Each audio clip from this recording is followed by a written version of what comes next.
Well, hello and welcome to episode number 416 of the Plain Talking UK podcast. I am Carlos, and in this week's show, we find out why the A350-1000 is tiny, one Spanish airline goes big, and one driver tries to escape some parking fines. In the military this week, Armando brings us all the latest news from across the globe, and joining me back where he belongs after having last week off, it is, of course, Matt Smith. Well, hello. Hello. Do you know what? I love the theme too, Matt, but that's that. Oh, God, all right, okay. Yeah, all right. I can go away and leave you in the studio again if you like.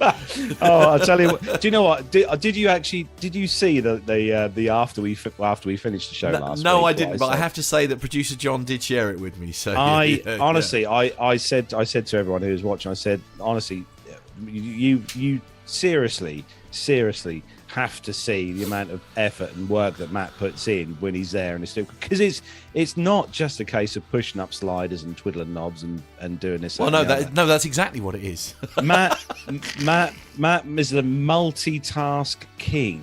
You are the multitask king. I wouldn't go that far. It's just practice, mate. It's like anything. It's practice makes perfect. So I think what we've learned from that is that I need to have several more weeks off.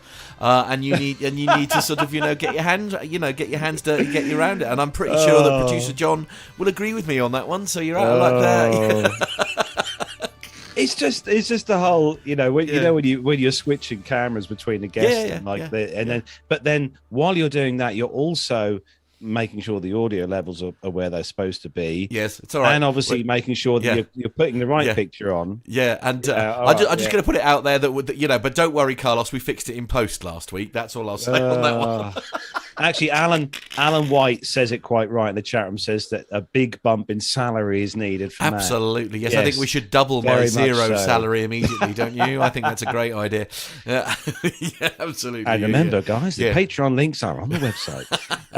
Yes, it is. It is not the easiest job in the world. Do you know what? Actually, I will say, I'll go as far as to say that flying a bloody plane is easier than driving that studio. I'm going to disagree with you very strongly on that one. No. And also, can I just put this out there? You had somebody else pressing the buttons with you last week, and I pointed that, and I very rightly pointed that out at the end of last week's show that John was doing pretty much 95% of all the button pushing. And you just given up? Is that what it was? You just decided, I'm out, enough is enough, I'm done. I love it. I can see John's little smiling face. Grinning from ear to ear. That's anyway. That is actually genuinely, that's one thing we need to put right here, because I can't actually see you. All I can see is the output here in the studio. Ironically, I can't monitor stuff like that. Do you need another monitor? Yeah, I do. I'm going to add another screen if that's okay, please, Carlos. Yeah. Oh, apparently we have a plan about that. Is that the one you and I talked about, John, or is it? Anyway, sorry. Yeah. Okay. Yeah. That's it. Word. Yeah. Right. Carlos has glazed over. Anyway, swiftly moving on before Matt boils in the studio, because it is cooler in there than it was last week. I'll just say. It's 26 degrees now. 26 degrees. It's going up. This week we have no Mr. Bounds with us. Mr. Bounds has been given leave. He's on holiday this week with Mrs. Nev. They are sunning themselves in the Caribbean somewhere, I think. Are they? I think it was Caribbean. I don't know. Nev was going. Obviously flew out in his private jet last week, or was it? No, hold on, it wasn't. It was a BA flight minus his bags. But anyway, I'm sure Nev will give you more info on that next week. More details to come on that. One. And also not joining us this week at last minute notice. Armando unfortunately has had to go and do some of that old-fashioned flying stuff. So Armando won't be with us this evening either. So it's old school times again. He is on tape though. He's on tape. He's on tapes. He's on the tape box. So don't worry. Matt's got the VHS loaded in, ready to press play. Yeah, another box in the studio to make that happen. Yes. We'll get you a Betamax player for next week as well. please. That's much better quality. Let's go with that. Yeah. Yeah. So we are going to say a big hello to everyone who's joined us in the YouTube chat room. Let's have a look who's in there with us this week, Matt. We've got Richard Adams. Hello to you, Richard. Mazus Karim. Hello to you, Mazus. Alan White. Pilot Logan Lynch. Hello. GB's Model Zone. Our main man, Micah. He's in there wielding that blue spanner of doom. We have got Alan White. Let me just go through. Dirk S. Hello to you. Arnie Carlson, hello to you, Arnie. Nice to see you in there this evening. Sturman, hello to you, Sturman. Good to see you in there as well. Haven't seen you for ages. And Captain Ridiculous Wits, always good to see the old Captain in there every week. Keeping the chat room entertained. So don't forget, if you are listening to mine and Matt's glorious voices through the realms of an audio podcast, and you fancy seeing what all the fun is on the visual podcast, take yourselves over to YouTube, check us out, Plain Talking UK on there. Don't forget to hit that subscribe button when you find us, and also the bell icon to be notified when we are live and streaming in glorious HD as we are right now on YouTube, because we'd love to hear you and see you in the chat room. Indeed. And Miles High, hello to you, Miles High. Just joined us in there as well. Hello to you as well. Anyway, quick one before we go. How's your week been, Matt?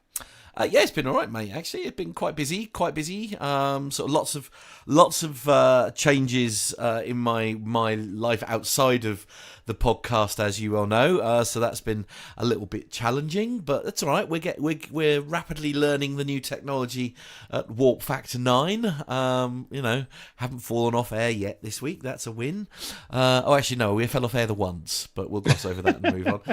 But yeah, no, it's been busy. You had a very early start this morning. Oh yes, I've currently been awake since 3 a.m. this morning. I got. That's not strictly true, is it? Because somebody went and had a little nap, didn't they? No, that didn't happen. Oh, didn't it? Oh dear. Thanks to our lovely neighbours who were keeping me awake with their ball, and John was nudging me as well. So was he? Oh right, okay. Oh right. Didn't have any naps at all. So I woke up at 2:45 this morning. 2:45 this morning. And 2:45 this morning, left the house at 3 a.m. I drove 500 miles round trip and to the north of the UK, and I'm back home. Honestly, I do wish one of these days that we could share the talk back with you guys, because honestly, somebody's just literally been told off for not doing their homework, which I'm finding very amusing. Yeah. I'll find time with my 4 jobs. Oh, all right. Don't start playing. Don't start playing. Don't start playing the card of the... Perhaps I should have done my research whilst I had the cruise control on the M6 on this afternoon. No is the answer to that. No, absolutely. Anyway, should we do some stories? Yes, we better move on. We've got loads to get through this week, loads of news stories, even though there is only me and Matt, but we've got some loads of brilliant news stories, and we've got a caption this, which is quite a comical caption this for this week, so loads of interest in that. So I was going to say, is all the team ready? But Matt, are you ready? Yeah, I am. Go on then. Let's go. Captain has turned on the seatbelt light. Please take your seats and fasten your seatbelts.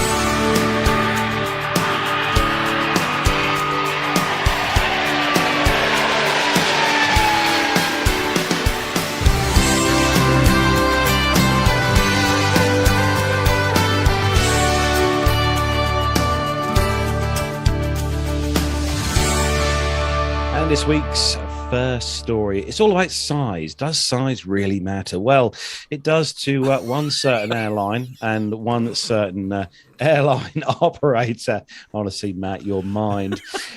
It's been a long week. That's all I'm saying. I know you listen to the breakfast show far too much on Park. Anyway, the A350-1000 is too small. Top Airbus range, Emirates chief says. So Emirates airline president Tim Clark has again expressed concern about how airlines will cope with rising demand in the future without recourse to the new A350-sized jets, warning that ticket prices could eventually rise as a consequence of fewer seats being available into slot-constrained airports. Speaking during IATA annual general meetings, Clark acknowledged that Airbus have a great stock of aeroplanes, but said the range-topping A350-1000 is too small. Oh. Airbus CEO Guillaume Yuri sees the development of a new, very large wide body to replace the A350 as very unlikely, owing to the high price of fuel and airline requirements for the utmost efficiency. He says that I do not challenge this argument for the need for a new plane with a very big capacity, he said, but we see the need for very fuel efficient aircraft even more important than before, Fury said. In that respect, he said the best response we can give for the moment is a twin engine aircraft such as the A350 1000, because that is the most efficient answer that we can give, he said. So, the story's all about the A350-1000 not being big enough for Emirates. And obviously, this boils down to the fact that Emirates is the biggest operator of the A350. And if you do take the A350 out of Emirates is the largest operator of the A380, sorry. Yeah. And if you take the A380 out of the equation, you are left with the A350-1000 and obviously the 777X and their dash 8s or dash 9s right. of that kind of size.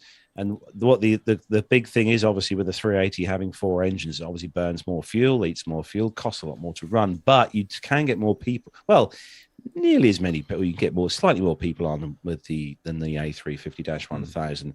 The only issue being, obviously, is that with that the A350, obviously with the 2 engines and obviously more fuel efficient engines, it burns a lot less fuel and is cheaper to run. But is the issue for Emirates in this case actually more? It's more about bums on seats and like volume. Is it almost like they almost don't care about the fuel costs and stuff? I mean, they must do, but you know what I mean. It's like for them to come back and say, it's not big enough. It's basically too small. I mean, I think the question is, how big can you build a commercial jet airliner with 2 engines only? I mean, what would be the largest? That's the question that we need to ask the airline manufacturers: is how big can you go and just use 2 engines, albeit fuel efficient engines? If you look at the stats, the A350-1000 seats between 350 to 410 passengers, depending on seating. Right. How the airlines configure it depends on how many they can squeeze on. Airbus obviously already have the Dash 1000 flying, but the 900, the Dash 900 version, which is slightly smaller, has orders of 747, whereas the Dash 1000 only has orders of 153. So it's quite a big difference there between the 2 models. Yeah. Now, if we look at the Boeing, Boeing have on paper, not actually in production yet, got the Boeing 777-10X. Now, if Boeing does produce this aircraft, which they can do, they've already said that they can produce this aircraft, that will be a 450-seat aircraft. So that obviously then beats the A350-1000 on maximum capacity. But the only thing is, obviously, is that Boeing, they've said this, but will Boeing actually ever build this aircraft, the Dash 10X? Who knows? I mean, again, the unusual thing here, I suppose, is that Emirates are sort of happy with both Boeing's and the Airbus A380, aren't they? I mean, it's like, so they do have a precedent, if you like, for running 2 different aircraft over just like one type. I mean, although perhaps I'm wrong, maybe Ryanair is actually the anomaly here, where essentially virtually all of their commercial planes are one particular type, aren't they? Because they're all like the 737 or variants thereof. There's one thing I'd love to see them do, which they've never done. They've talked about it, but they've never done. You know how with the A320s they done the CEO, which is a current engine option, and obviously the A320 Neo is the new engine option, has a lot more fuel efficient, leaner burning engines on the CEO. It would be interesting to see if anyone ever does spark up again the idea of re-engineing the A380. With more fuel efficient engines, so it would cost less to run. Whether anyone would do that, that would be quite good. Could you do it where it was essentially only you could have an A380 but with 2 engines? That's the ultimate thing there. Alan White's got an idea. I like Alan White. He's my best friend. Right. Okay. Anyway, he saw an article. He saw an article this week where they compared the for goodness sake, the TriStar to the A380. Airlines wanted more efficiency than the 4-engine 707, so a 3-engined L1011. That's true. That's right. Was a winner. So, but I don't know. Would they get enough savings by doing that, just to literally swap it out for 3 engines instead of 4? Would that, I would love to see a tri-jet. I mean, they can definitely fly with 3 engines. What's producer John may well know the answer to this one. On the A380, what's the minimum amount of engines it can fly on? Well, 2. It is 2. Yeah, it'll fly on 2. You could fly on 1. Yeah, you could fly on 1, but not for very long. No, okay.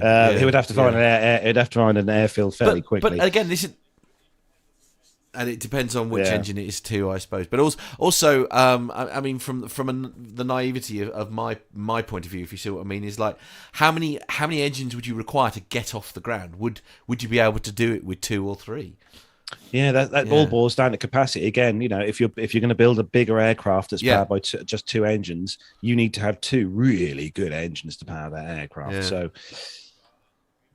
exactly. Yes, like John just said, we have the Beluga and the Dreamlifter. Convert those into passenger aircraft. Yeah. Albeit that I think it's both of the Beluga and the Dreamlifter haven't got pressurized main cabin. I mean, so that could be a potential issue. Might be a potential issue. Slight issue with passengers complaining. Mark, not for very long. No, indeed. Mark on the WhatsApp number, by the way, is saying Carlos, the TriStar should be brought back. He's saying, there you go. That's Mark on the WhatsApp. Yes, I absolutely agree with you 100% with that comment. Right. That's just one of the models I have here. Sorry, pop that back up, John. Dirk was saying that. So the A360, what was it? Sorry, so a 3-engine A360 is next, is what Dirk reckons. The A360 has a slightly interesting ring to it. Yeah. Okay. All right. So Matt. You've got the next story, and someone's been helping out Ryanair. Yes, I'm not sure. I'm not sure about this story, but I'll just cover some details and stuff and talk to you about it, if I may. Ryanair boss Michael O'Leary supported staff in the trenches at Dublin Airport over the weekend by helping out at boarding gates and security checkpoints. Social media users posted pictures of the airline CEO assisting passengers on another busy day at Terminal 1 on Saturday. Last month, Dublin Airport Authority, the DAA, was forced to apologise after thousands of customers queued for hours outside the terminal building, with many passengers ultimately missing their flights. Following the scandal, the DAA announced it would reassign additional staff from a wide range of departments to security checkpoints while recruitment issues. Now, of course, we've seen all of the pictures, haven't we? We've seen all the pictures of people queuing, like going all the way around the outside of these various airports, and it's not just in Dublin, is it? To be fair, I mean, we saw scenes very similar to this, obviously in places like Manchester.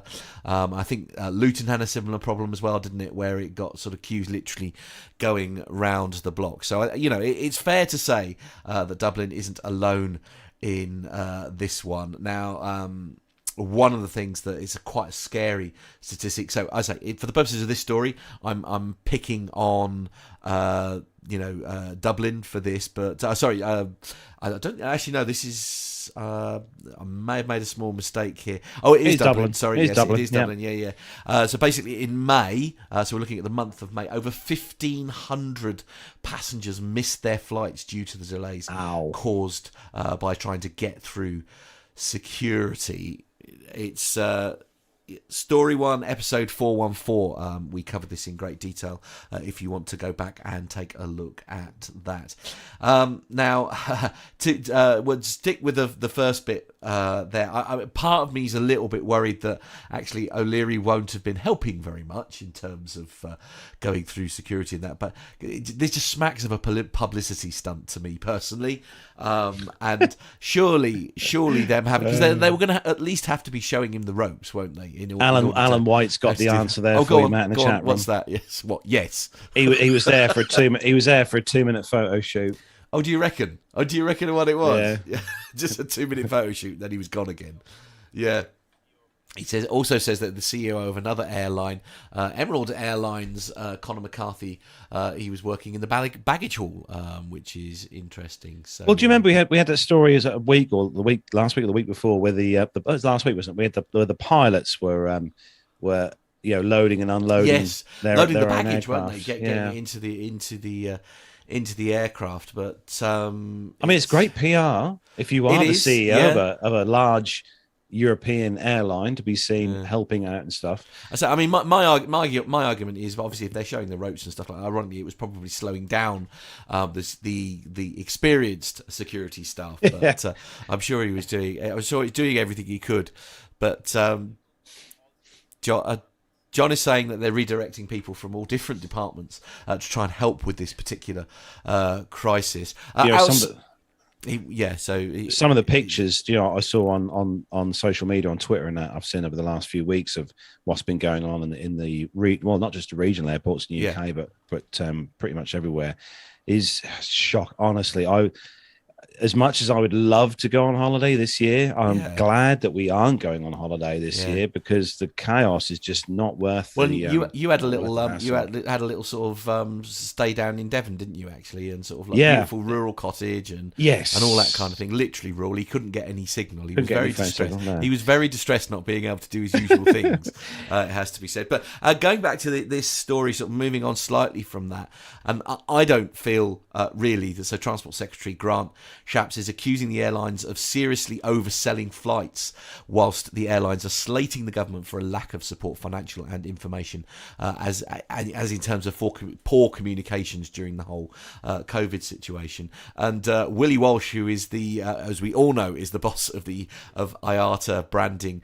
he was basically branding all politicians idiots, which is just like, okay, I don't know, but I mean, my point here is this really helping though? I mean, it's just like enough of all of this like busy blaming each other in terms of whose fault it is. Can't we just all knuckle down and like, okay, this thing has happened, let's get it sorted. We need to get everybody. Sorry, there needs to be. Well, we all know what's wrong with everyone knows what's wrong with the current aviation industry in this country. We're not silly. We kind of know what's going on, and I think things definitely need to. And the problem is that we were all starting to come out of the COVID thing, and things are starting to go back to normal again, if you can say that, and normal. And then this happened. The strikes now are going to kick in through the summertime period. Indeed. So just as everything is trying to get back to normal within the UK, then they're going to be hit with the strikes, which is going to totally destroy the summer season for this year. We'll come back to the strikes actually later on in the show here, but it's a funny old country. It is a funny old thing. One thing is worth mentioning though is it doesn't look like the cancellations will be stopping anytime soon, with industry experts claiming that the summer calendar could well see between 5 and 10% of their flights cut at short notice. And I know EasyJet are trying to sort of because they've been criticised quite heavily, haven't they, over the fact that all of these airlines have been, they have been cutting flights at short notice. So people, and they're not doing it till passengers get to the airport, which I think is outrageous, really. So they are trying to sort of like look at the schedules in terms of trying to make that less of an issue. But for all their many bad points, and I think we've covered this in previous weeks, Ryanair seem to be affected least by the current chaos, but again, we'll come back to that later on in the show, because it's they're not cancelling. As I say, they're not cancelling anywhere near as many flights. I think there have been cancellations, but nowhere near in the volume. I think we can just hope that next year, beginning of next year, things will start to get back to normal again. We live in hope. We do. Indeed. So next up is Armando, and Armando has very kindly sent us in a video for this next story. And this week he's talking all about landmark changes that are happening here in the UK. Hey guys, there are some landmark changes allowing UK pilots and air traffic controllers living with HIV to now work unrestricted. In this world's first, the CAA's new set of measures means that there's now a much clearer way for people with HIV to obtain an unrestricted Class 1 medical certification in the UK, which is required to work as a commercial pilot. This new guidance will also change the Class 3 medical certificate, which allows applicants to work as air traffic control officers. Additionally, pilots and air traffic controllers who have not revealed an HIV positive diagnosis will now be granted a 6-month amnesty period to change their medical records by coming forward to the CAA in total confidence. From today, they can now get in touch with their regulator to correct their record in total confidence and discretion without having to notify any employer. Now, as recently as 2017, both the CAA and EASA have prohibited people living with HIV from training to be pilots, deeming that those individuals would be much more likely to become unwell during a flight. Now, I have a couple different, ideas on this one. There are many things that us aviators tend to hold back from our medical examiners. In fact, it's common practice to separate your general practitioner, your family doctor, from your medical examiner like that. When you have valid and genuine medical concerns, you can talk about them with your family doctor without potentially losing your job because of having to rely on a special issuance medical exam. Now, I remember a couple months ago listening to Aviate with Shasta, and on her podcast, she had a guest that was reminding everybody that was listening that this is the only industry that we, that kind of comes to mind, where every 6 months somebody is trying to take your job, whether that's on a check ride or having to do an FAA first class medical or whatever your country's medical requirements are.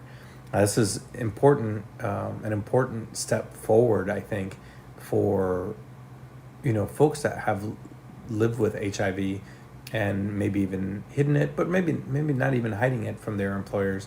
Just as we progress with technology and medical science, we've proven that this is one of those illnesses that can be contained and dealt with and lived with on a day-to-day basis, and that it certainly doesn't detract from a person's ability to do their job. Absolutely. I mean, and I couldn't agree more really with that one. There was a time, obviously, where HIV was literally a death sentence, wasn't it? I mean, once you had it, that was the end of it. So I can understand. Things have progressed a lot. Well, yeah, and this I think this is the point where Armando is going with this, isn't it? It's like essentially, it's almost like the aviation industry is a little bit behind the times, because now it can be managed, and there isn't that risk of you being taken ill suddenly at short notice. And fatigue was a big thing when it existed. So I think this is great news. I really do. Yeah, it's good to see a change. It's taken a long while, like you say, Matt, but it's nice to see things are starting to change now with this, and a lot of other things within the industry, I think, now are going to start to change. Especially with what's going on at the minute, but not just that. But obviously with this, it just means a hell of a lot to people to try and, who want to progress within the industry itself. So yeah, indeed. Good. And I can understand the nervousness almost, because, I suppose it's no different to being a pilot, is it? But I mean, air traffic control is not something that everybody can do, is it? I mean, it's a very specialist skill that requires your ability to, to sort of process information very differently. I mean, not unlike a pilot, obviously, but I think this is definitely a step in the right direction. 100%. So we'll go on to the next story, and this one comes to us from various sources, including flyingmag.com and the bbc.co.uk. And Spanish Airline reserves 10 Airlander airships from Bedford-based firm. Now, remember, a while back, we've talked about these a few times on the show, and these Airlander airships, which we were referred to as the flying... blimp? Oh, yes, John. Oh, right, yeah. Yes. Oh, I see. John said that right. It's the flying bum. bum. Yeah, flying Yes. bum. We'll go with that. Yeah, absolutely. And the company behind the Airlander airships has said it has received its first commercial order from an airline Oh group. my goodness.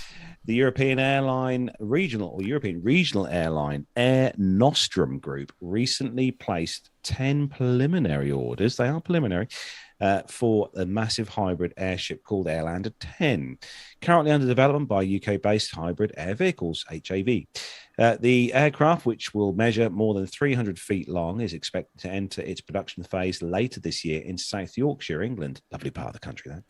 The Spanish airline group Air Nostrum, a Spanish-based airline group, currently operates airlines including Iberia Regional, using a fleet of Bombardier CRJ 1000s, CRJ 900s, and CRJ 200 regional jets, as well as ATR 72 turboprops. Now, I had a little look into these airships for this story yesterday, and looking into, I mean, that they're a good idea, a great idea. Is this the one that we saw that was being tested round here, wasn't it? It was actually I want to say Cambridge or somewhere like that, where they were testing the. Well, it's one that flew into a hedge. Anyway, I think a few years back. But it was here in the east of England, and it was being tested, wasn't it? If I seem to, because it made like look east and stuff, didn't it? When it all went horribly wrong. Yeah. So I'll get to the power plants in just a second, but John's put a little bit of info in here on the show notes for this particular thing. So we've got the Airlander, we've got a car, we've got an aircraft, and we've got a train. Okay, so we're all traveling in and around the 200 kilometers distance, as we can see on the charts there. So the Airlander, we're seeing, if you compare that to an aircraft, the Airlander is 4 hours 12 minutes, the aircraft being 3 hours and 6 minutes. And the CO2, the amount of CO2 produced is obviously, according to this chart, a lot less than the airliner, and a lot less than the car as well, actually. But with a car, it takes 2 hours. So according to this, a car will take less time to travel 200 or over 200 kilometers, which is interesting, I will say. Train being 5 hours and 9 minutes long. This is based on a travel from Seattle city center to Vancouver city center. So it's, the distance is on there. You can see, for those of you watching on YouTube, is just over 200 kilometers in distance. But it's safe to say, I know, Matt, you've got the show notes in front of you there, but I've done a little bit of research on what powers these Airlander 10s. Right. And I was quite shocked, actually, because I always thought these Airlander 10s were going to be, or were supposed to be, these amazing green your vehicles for traveling around the countryside and stuff, with birds and bees flying around, all very green. But the Airlander 10, believe it or not, is powered by four, not one or two or three, but four 4-liter V8 turbocharged diesel engines. Now, the last time I was near to a 4-liter V8 turbocharged diesel engine, I have to say, apart from sounding really nice. Oh, well, yes, yeah. The contents of what was coming out of the exhaust were not all that nice to breathe in. No. So, and the Airlander 10 is powered by four of these, 4-liter V8 turbocharged diesel engines. Right. Okay. I mean, I think a V8 would sound a lot nicer if it was a petrol version. I have to be honest, because however you dress it up, a diesel is always going to sound like a tractor. There's no two ways of, and a bit more smoky, and a little bit more. But I mean, you used to drive the coach yourself, Matt. Your coach itself, your coach was probably powered by, well, at least a 4 or 5 liter engine. No, the one I had was an 11 litre one. Oh, okay, 11. There you go. Yeah, that was 11 and a half litres of DAF GUR. but I'd imagine it puffed out a little bit of sort of black stuff when you put your foot down. No, it was pretty good. It was pretty good. It'd be interesting to see, because the CO2 levels they've got on this chart here, it does say that the Airlander 10 is producing, a fraction of what these other vehicles do in terms of CO2. Indeed. Sorry, just having a minor technical issue here in the studio. Just bear with me. Okay. Do carry on. Carry on talking amongst yourselves. But in fact, actually, I think just have a look in the group chat there because yes, but John does make yeah. John does make a good point. Obviously, the car doesn't carry 100 passengers, which is true. It is very true. Yes. It is very true. Yeah, but I do think the diesel engine is an odd choice, though. If I'm honest, yeah, it is an odd choice for that because they are by definition by definition very smoky. I mean, that's the whole problem with them, isn't it? Is that they're super smoky. Although I will say that obviously we've got this thing in the UK called the ULEZ, which Matt will know all too well about. And in the UK, we have to pay if your vehicle is a bit whiffy from the exhaust, you have to pay a certain fee to be able to use your vehicle in London. Or you have a diesel or petrol engine. But our newer trucks that we've got on our fleet, we don't have to pay because they are ULEZ compliant vehicles. Oh wow, okay. Yeah, so they produce nothing but flowers and petals from the exhaust system. Is that right? Yes. I suppose that's the thing with all of the like the hydrogen stuff and that, because literally all that comes out of the exhaust is glorified water, isn't it? So I wonder whether that's what they've done with these engines, because as John has rightly said, these produce on a 4-hour flight produce 4.61 kilograms of CO2 per passenger. That is what they base it on, per passenger. So whether they have managed to kind of perfect these engines to be as clean and green as some of our vehicles here, lorry vehicles in the UK. Yeah, indeed, yes. Interesting. I'll be interested to see when these do actually come on board, because obviously this is a preliminary order. It's not kind of set in stone. I mean, I don't think you'd use it in a hurry to get anywhere. Do you know what I mean? But it might be a fun thing to sort of,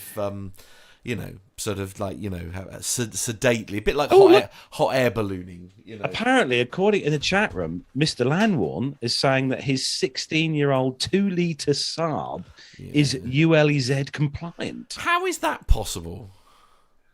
Possible?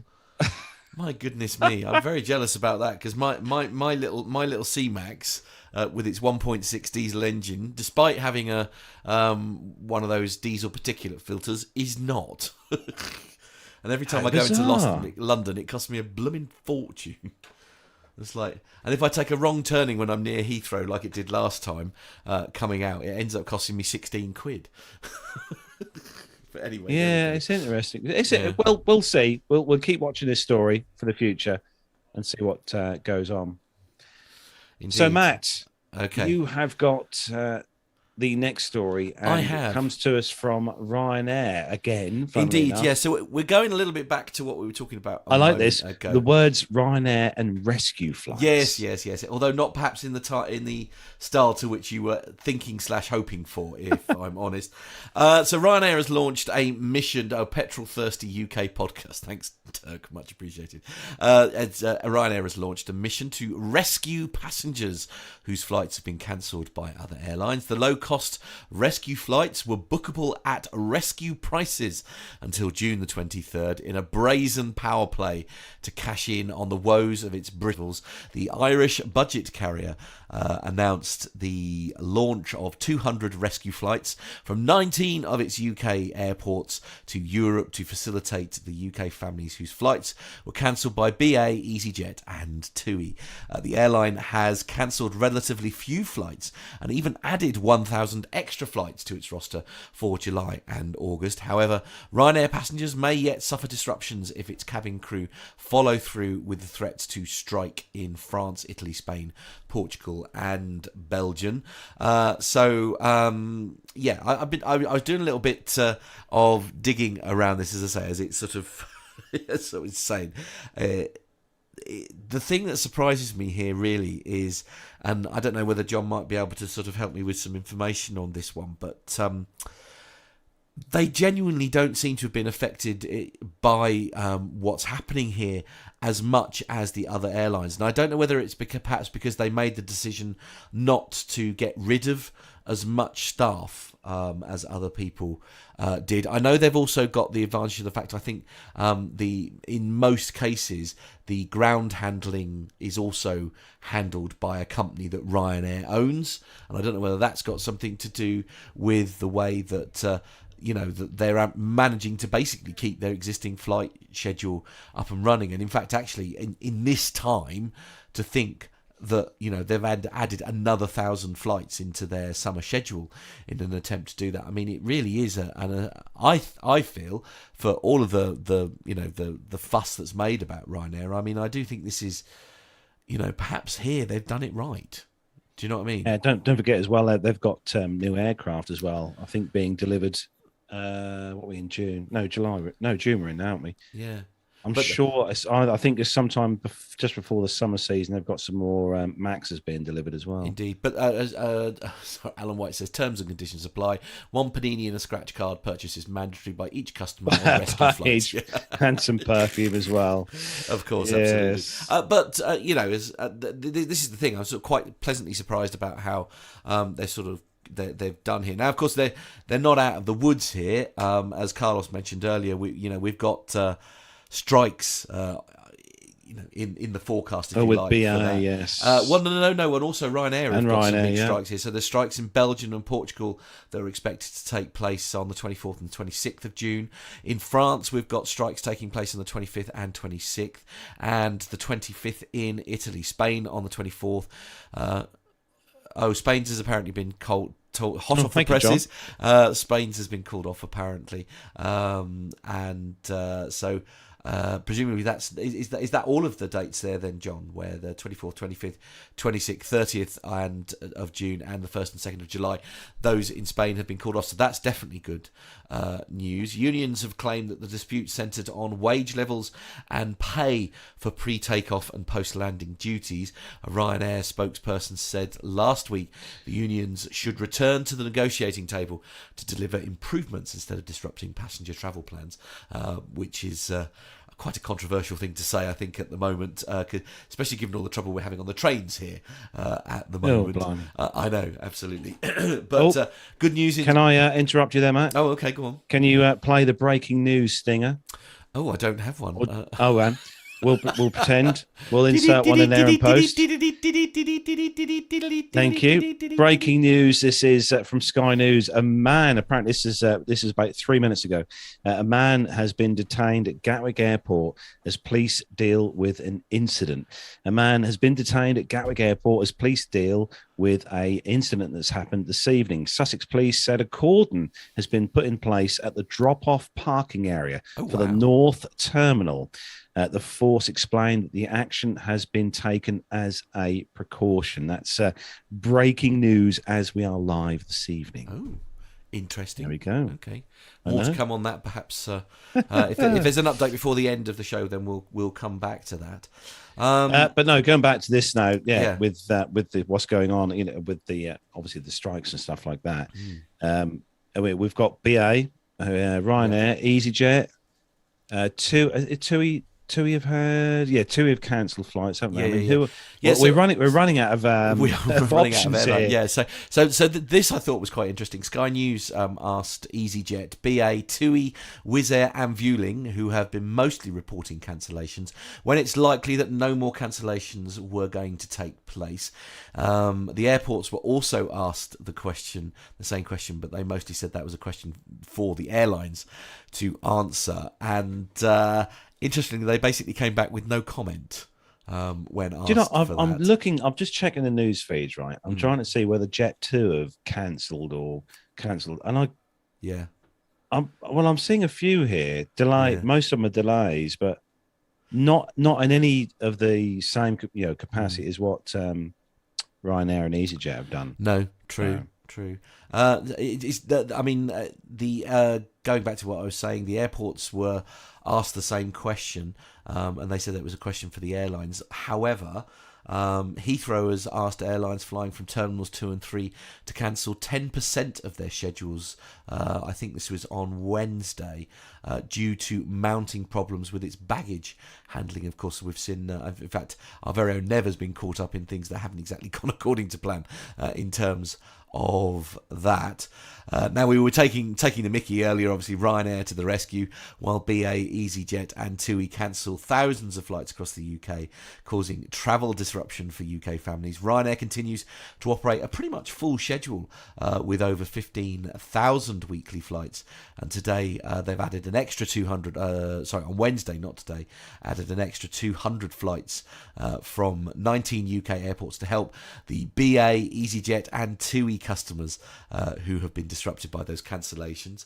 Now, interestingly, EasyJet is in part blaming Brexit, believe it or not, for the current... Blimey, is that still a thing? Apparently so, yeah, absolutely.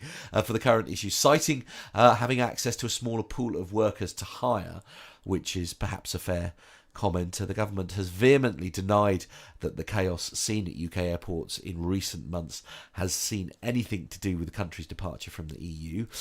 TUI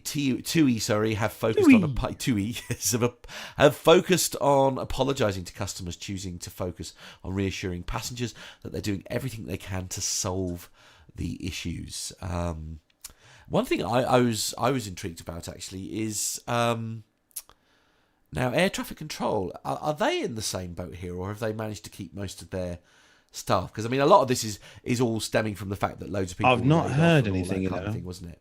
About air traffic control, because I think they are run, or they're controlled by NATS, I think, isn't it? That's right. Who looks after all them. Yeah. I haven't seen anything yet to say whether those guys are having. Yeah. I mean, they were saying that obviously these issues were affecting airports and things like that, and I just wondered if, obviously the tower is a very important part of that. It's had an impact on baggage handling and all that kind of thing. I was just intrigued to know if hello, he's found something funny. Alan White in the chat room. Go on. British Airways are blaming the Big Bang and the asteroid that wiped out the dinosaurs for their flight delays. Yeah, I mean, that's a very valid point, to be fair. We'll see that one on Twitter later, no doubt. Indeed. We'll move next on to the next story. This one comes to us from Armando, and Armando is talking about this is so good. All about you can build an aircraft in 1 week. Wow. Okay. Yes. Yeah. If I'd have been more prepared, that would have been a lot smoother, wouldn't it? There we go. Here we go. Sorry, I've got some button. Could have issues. done a longer segue. You could have done a longer segue. Yeah, there sorry. we go. Anyway, we're ready. We're ready now. Armando, take it away. Now, coming up in Oshkosh in just a few weeks, the 1 Week Wonder project, a hugely popular attraction in which a complete airplane is built over just a 7-day period, is returning to EAA AirVenture in 2022. The YXB aircraft from kit plane manufacturer Sonex Aircraft will be assembled in 7 days by AirVenture attendees. The 1 Week project is a time-tested tradition conceived to showcase how quickly many hands can collaborate to create an aircraft. Sonex needs volunteers, and whether it's bucking a rivet or hanging the engine or talking to visitors about how to get involved in the home building community, there is a role for almost everyone. Interested volunteers can go up to Sonex's website and volunteer there. Now, if you're thinking about building your own airplane, this is a great way to try it out. It's just like planning to redo the floor in your house or putting a deck in. The best way for someone to learn is to work on somebody else's house and figure out how to do everything before you have to do it on your own. Now, the couple times that I've been up in Oshkosh, I've seen this project in person, and it's amazing how everybody comes together, whether it's experienced builders, volunteers, enthusiasts, even air cadets and civil air patrol cadets get together and take their hand at learning how to build an aircraft. This is a real flyable aircraft. It will be FAA certified, and there are mechanics or engineers that are verifying that everything is done correctly as the build progresses throughout the week. And it will be a flown aircraft owned by somebody. You can go over to 1 Week Wonder project, just Google that, and you'll see some of the paint schemes that scheme designers have come up with. And if you're interested and you're going to be in Oshkosh, why not go up and sign up to, to bend some sheet metal? I love that approach. I love that the approach that it's go over there and literally bend some sheet metal. Now that there are some pictures that Armando has sort of included in that. Sorry, I'm so sorry. My voice is just literally this. You want this got drink, a bit Matt? strange. Yeah, I think Here I we probably go. do. Absolutely, yeah. You can't beat. There's something very special about Oshkosh, isn't there? It's that must be on your bucket list to go to. Absolutely, 100% is on my bucket list to go. I don't think I'll get there this year, but No. it is on the to go to list for sure within the next sort of 2 or 3 years at least. Yeah. But that whole idea of, I mean, you must have had a Meccano set when you were growing up. Yeah, Mr. it was Smith. Meccano Yeah. actually for me. It was Yeah, Meccano exactly. that I had. Yeah, I mean, I absolutely. had Lego and Meccano. I was fussy as hell. Yeah, But right. the first thing I'd Why doesn't that surprise me in any way? I shape, or know, form? I know. I would always build an aircraft with what I had, and stuff like that. Always an aircraft. Every time it was an aircraft. Never a car. Aircraft every time. Yeah. But to actually go to the next level and actually, do this 1 week wonder project kind of thing. Yeah, where I you're- love this. I think this is a great idea. It's a fantastic Yeah. idea. It's a Especially, brave, for the youngsters. it's a brave person that takes it up for the first time, though, isn't it?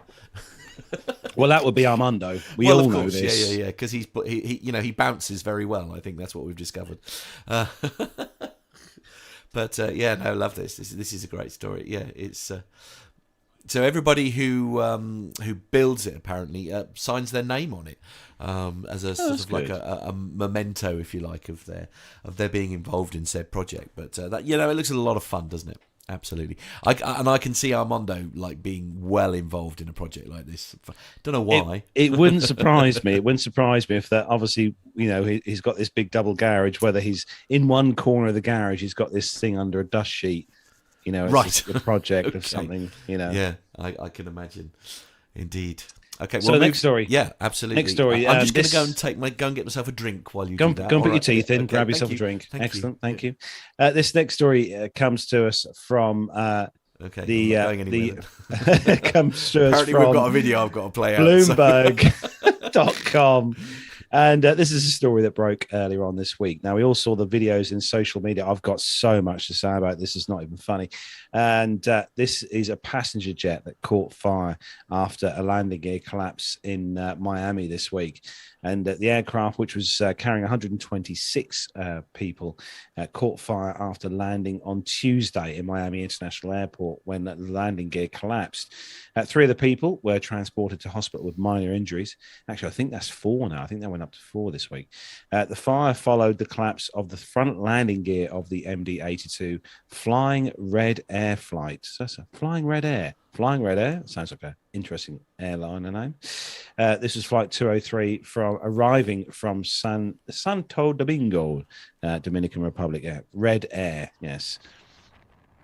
So the Matt's playing the video on the. I mean, that's a fairly worrying sight. It is a If big you're sitting puff of there, smoke, if you're isn't sitting it? there in a departure lounge waiting for this flight to come in. Yeah. I think you'd be booked for another one, wouldn't you? I don't think. I think you'd yeah. probably go and stump for a $24.99 Ryanair flight after seeing this. Indeed.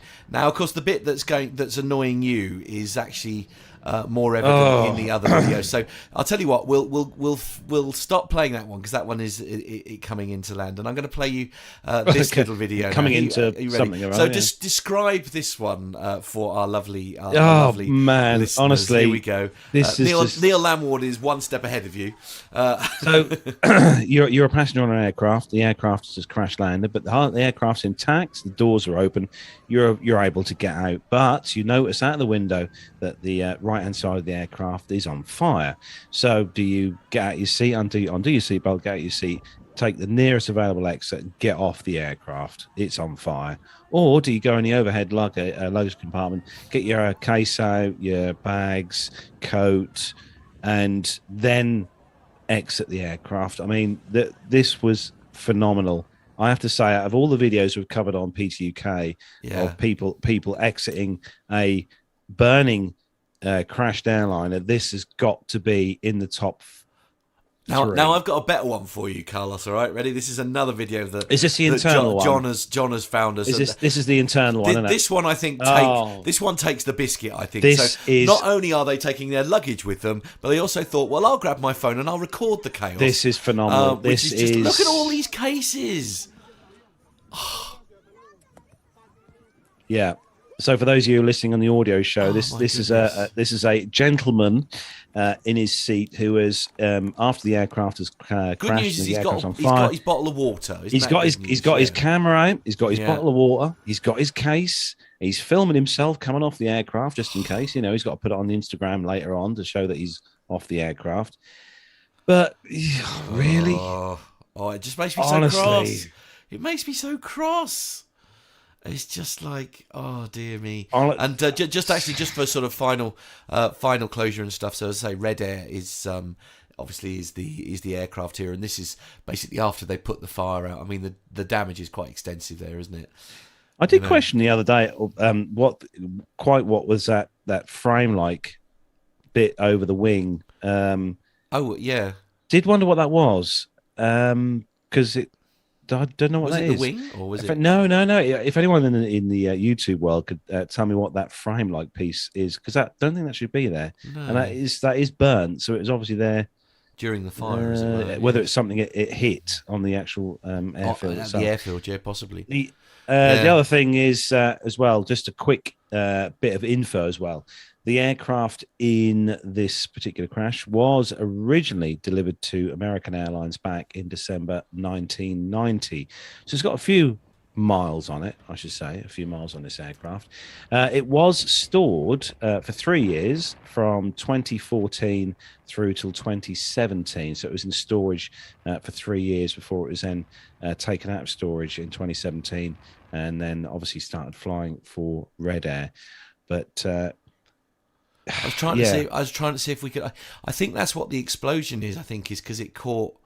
I think it hit something on the wing side. Because if you watch that video again, sorry, let me try and run that again. Yeah, sorry. Actually, a good point actually there from Stewie Thomas. Still got the shiny livery from American Airlines. Yeah, they didn't have to do a lot with the livery on this when they took it out of. Look, can you see like the flash?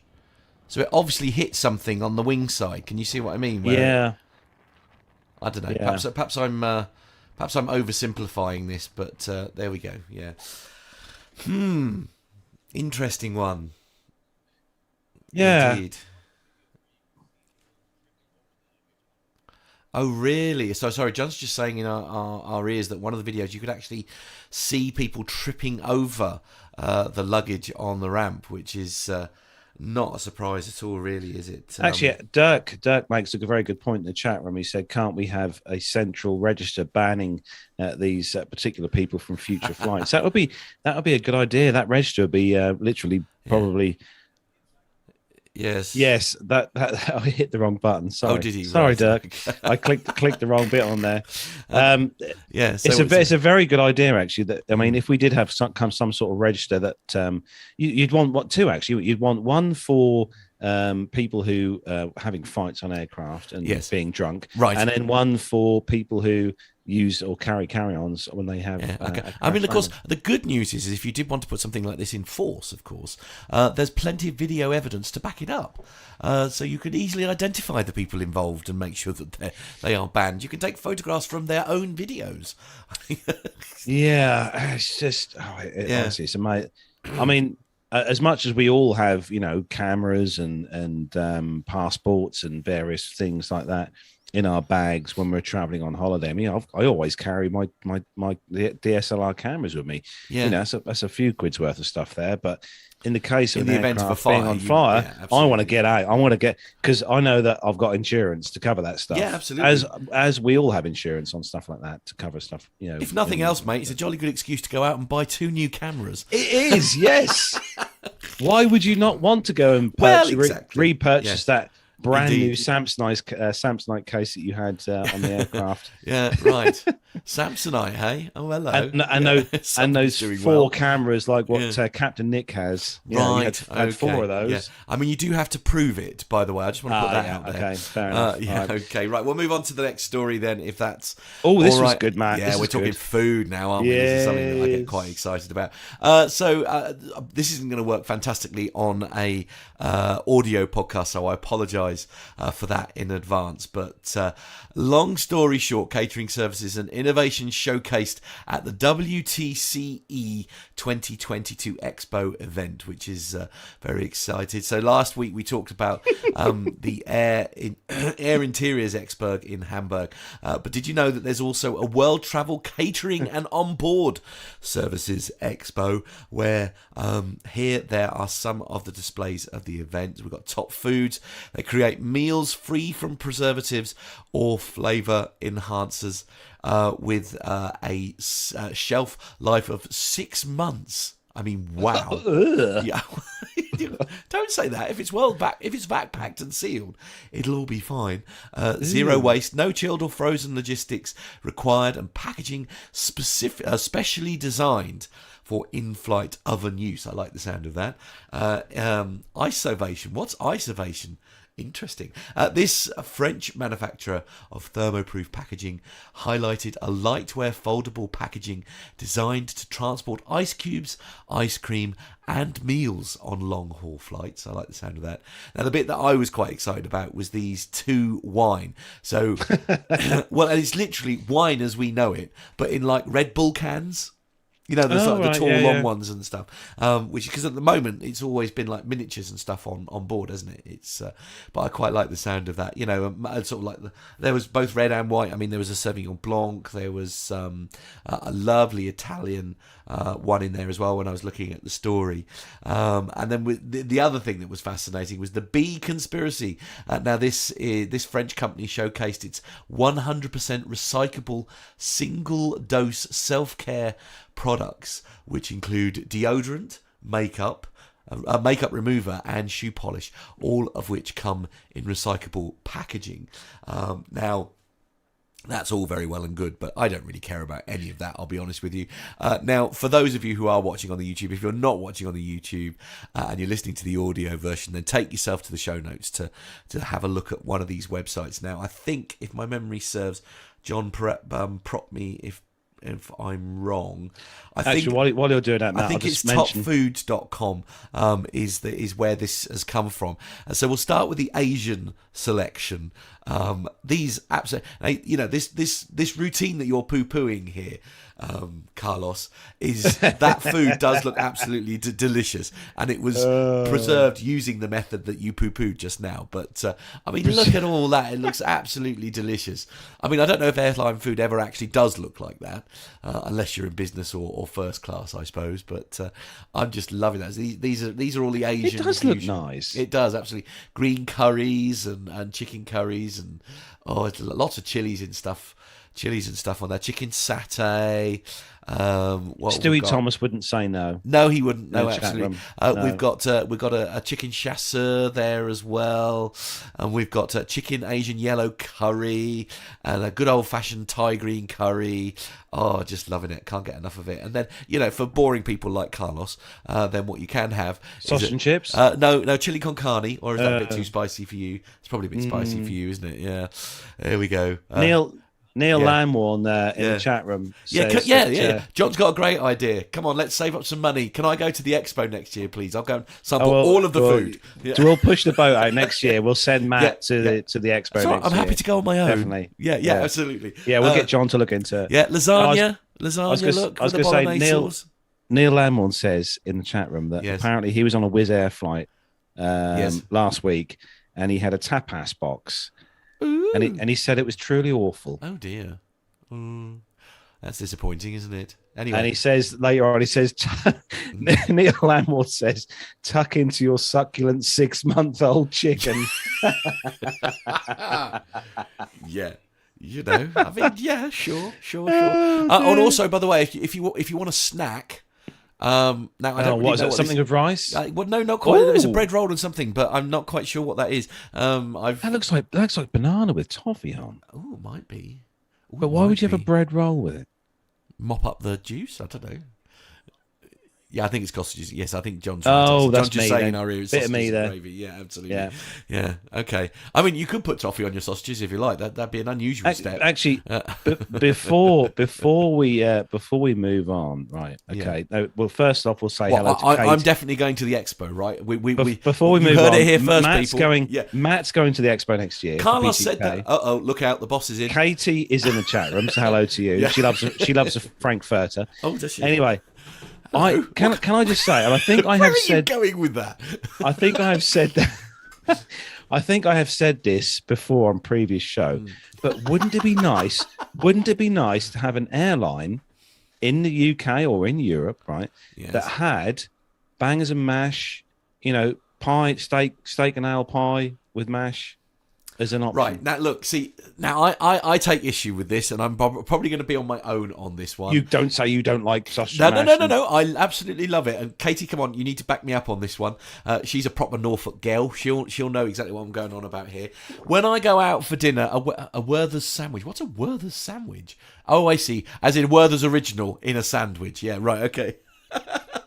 Oh, I see. Oh, yeah. Banana toffee in a roll. Now, as I say, come on, Katie, I need you to back me up on this one. If I'm going out to dinner or if I'm on an aircraft, I don't want to be eating something that I can probably make better at home. Depends So I can make depends where they source their stuff. Well, yeah, but I can make I can make bangers and mash. I can make toad in the hole. I can make to be fair, I make Mum makes an incredible lasagna and stuff like that. Do I want to be having that when I'm on an aircraft? Where, let's be honest, even with the most experienced people, it's not going to be as good or as flavoursome as something you've had at home. So make it different. If you are the CEO of a large European or British airline watching, and you're finding yourself watching this show, please, please. Okay, all right. Yeah. Come on, then. Let's do a little quick straw poll in those who are listening on YouTube right now. So brace yourself. Sorry, audio listeners. This one's just for the YouTube crew here, mainly because it's live and we can get a result. You can send in your audio feedback if you don't agree, feedback of course. But for the purposes of this, I want a quick straw poll. Do you want in the air, do you want just like standard food, or do you want like proper like cordon bleu, fancy, artisan food in the air? Which would you prefer? Come on, place bets now. I need to play some music. Stewie Thomas. Right. Okay. I'm going to play. That is one of my funniest sketches on Hail and Pace. Come on, Look up Yorkshire Airlines. We need you to. We need you to place the. Need you to place your bets now. Come on, get all your answers in as quickly as you can. And it crashed. Comfort food or fine dining in the air. Come on, people. What? Someone called Neville Bounds in the chat. Never heard of him. No. Is there anything other than caviar? For Neville Bounds, probably not. But there we go. Yeah, cheap basic stuff for me. Fair enough, Richard. Yeah, okay. But is that just because that's your personal Billy Basic? Yeah, thanks, Katie. Appreciate that. Alan White says he just needs soakage food after all his airport pints he's had. Good point, well made. Good point, well made. That trip to the Weatherspoons is mandatory, I think now. Mystery meal, says Squawking 7700. Mystery meal. Mystery meal. Mind you, many could argue that, what you see on the menu is not necessarily what it looks like when you open the packet, to be fair. So you could argue every meal is a mystery. But and we've got Armando in the chat room as well. Never heard of him. Yeah, who's he? Oh, hello. Sorry, I broke it. I'll put it back. You put it back, yeah. Fancy, no doubt. Yeah, see, I'm a bit with Armando. Armando with hair. Have you seen his picture? No. Oh, no. Wow. That was a treat. I just want quality food, says Uncle Micah. He says, I just want quality food and fair portions. I don't care how fancy it is as long as it's good quality. Yeah, that's fair. I'll give you that. Yeah. I think I'm with that. So if you can do bangers and mash in the air well, then so be it. There it is. Look. What's that? Kimchi and curry. What's kimchi? Somebody explain. No idea. No, I don't know what kimchi. Oh wow. Oh, I like the sound of that. Korean what? Sorry, I'm being. Korean pickled garlic. Oh my Love the word! sound of that. Yeah. Anyway, Carlos we better wouldn't get like off that. the we better get off the subject of food before we start getting. I'm here for hate I'm here for the rest of the night. Yeah. I have some great. Oh dear, I missed that. Sorry, Miles High. Your comment was brilliant. I'm sure. But pickled bok choy. I beg your pardon. That we sounds have like something you should choy get here. a cream for. I don't know what you're on about. So we have pak choy here, which is I really like pak choy. Okay, you're gonna have to tell me what that is as well. It's like a like leafish sort of vegetable, a bit like Oh, Korean pickled very cabbage. nice. I'm being told in my ears. This I say this is the joy. It's nice. Do you know I've missed not having John in our ears. It's been nice to have all this information. It's nice to have him back. It is absolutely yes. We'll probably lose him now for another 6 weeks after this. Yeah, but he's done his one quarterly appearance. But He'll we go. Okay, He'll be running his own airline soon. Yeah, Pie Mash Air. True, right, fair enough. Yes, he's telling us to move on now, Carlos. He's back. So yeah. that's this week's show title right there. Yeah. Pie Mash Air. Okay. Right. So somebody the next story, write that down quick. The next story comes to us from Armando this week, and we're going into serious mode now because we're going to somewhere close to where me and Matt are here, and to where I learnt to fly with this next story. So over to you, Armando. Hey guys, this story hits a little bit close to home to you guys, especially over there in East Anglia. A couple student pilots were left, quote, shaken after the helicopter that they were training in had a high-risk near collision, according to an investigation. This near miss happened on 23 October 2021 when a Robinson R-22 helicopter and a Vans RV-6 plane tried to land at Beccles Airfield in Suffolk at the same time. The UK Airprox board considered the risk of collision as Alpha, the highest category. Now, the report said that the pilot in the helicopter was, quote, busy focusing on the lesson when the radio operator first reported the other traffic. The pilot said that they then assumed that the RV-6, which was flying below them, was, quote, further away than it actually was. Now, according to the report, the RV-6 pilot said that he had been made aware of the helicopter on final approach, but that they assumed that the helicopter had landed as there was no visual contact despite excellent visibility in the area. The pilot said that when he saw the helicopter at 100 feet out from the runway, it was dead ahead and slightly higher than his aircraft. The only option was to increase the descent, pass under the helicopter, and land on the threshold, according to that pilot. Now, this is an interesting one. I've had a lot of friends over the years ask me how it is that an airport and how aircraft cannot hit each other when there's not an operating air traffic control tower. Now, in the UK, you guys have a little bit something different where you actually have a radio operator on the ground, maybe not an air traffic controller, but they're kind of monitoring the activity in and out of the airport, and they can offer advisories as to what other aircraft are operating in there, especially since over there, prior permission is generally required to land at a foreign airfield if you're not already based there. Now, the way we do that is by communicating on a single frequency. Sometimes that single frequency can just be for one airport, or sometimes it can be for multiple airports in an area. Here in the United States, it's a common traffic advisory frequency is one way to refer to it. Unicom frequencies, but that has a different sort of meaning definition. But our common traffic advisory frequency is the frequency on which all the pilots are announcing their intentions. Now, this is outlined in the Aeronautical Information Manual, in the Pilot's Handbook of Aeronautical Knowledge, at least here in the U.S., and there are essentially standard calls and a few standard pattern entries or circuit entries, as you guys call them over there. And everybody's supposed to be following that. There are right-of-way rules here and over there where aircraft in the pattern generally have priority over anybody coming in. Now, there is a lot of heated debate over how you squeeze in other aircraft, maybe business aircraft in there that may be doing a straight-in instrument approach. They are still responsible for deconflicting themselves into an uncontrolled airfield. Now, in this case, you had two aircraft, one helicopter that was high, practicing fairly steep descent, and an RV-6 which is a fixed-wing aircraft, in the standard circuit into Beccles, going into the westerly runway or the western-facing runway.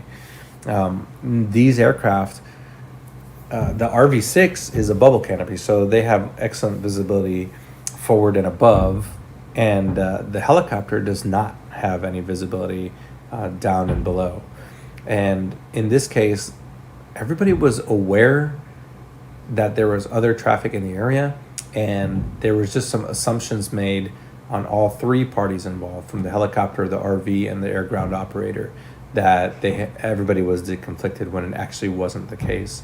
Now, as you can imagine, this would shake up anybody when you are turning final and you see another aircraft, whatever it may be, filling your windshield, and you have to think fairly quick. Your options are obviously limited when you're down close to the ground. Now, unfortunately, this happens much more than we think. Here in the United States, there are hundreds of near misses at uncontrolled airfields. It is constantly a high interest topic for the FAA and for general aviation.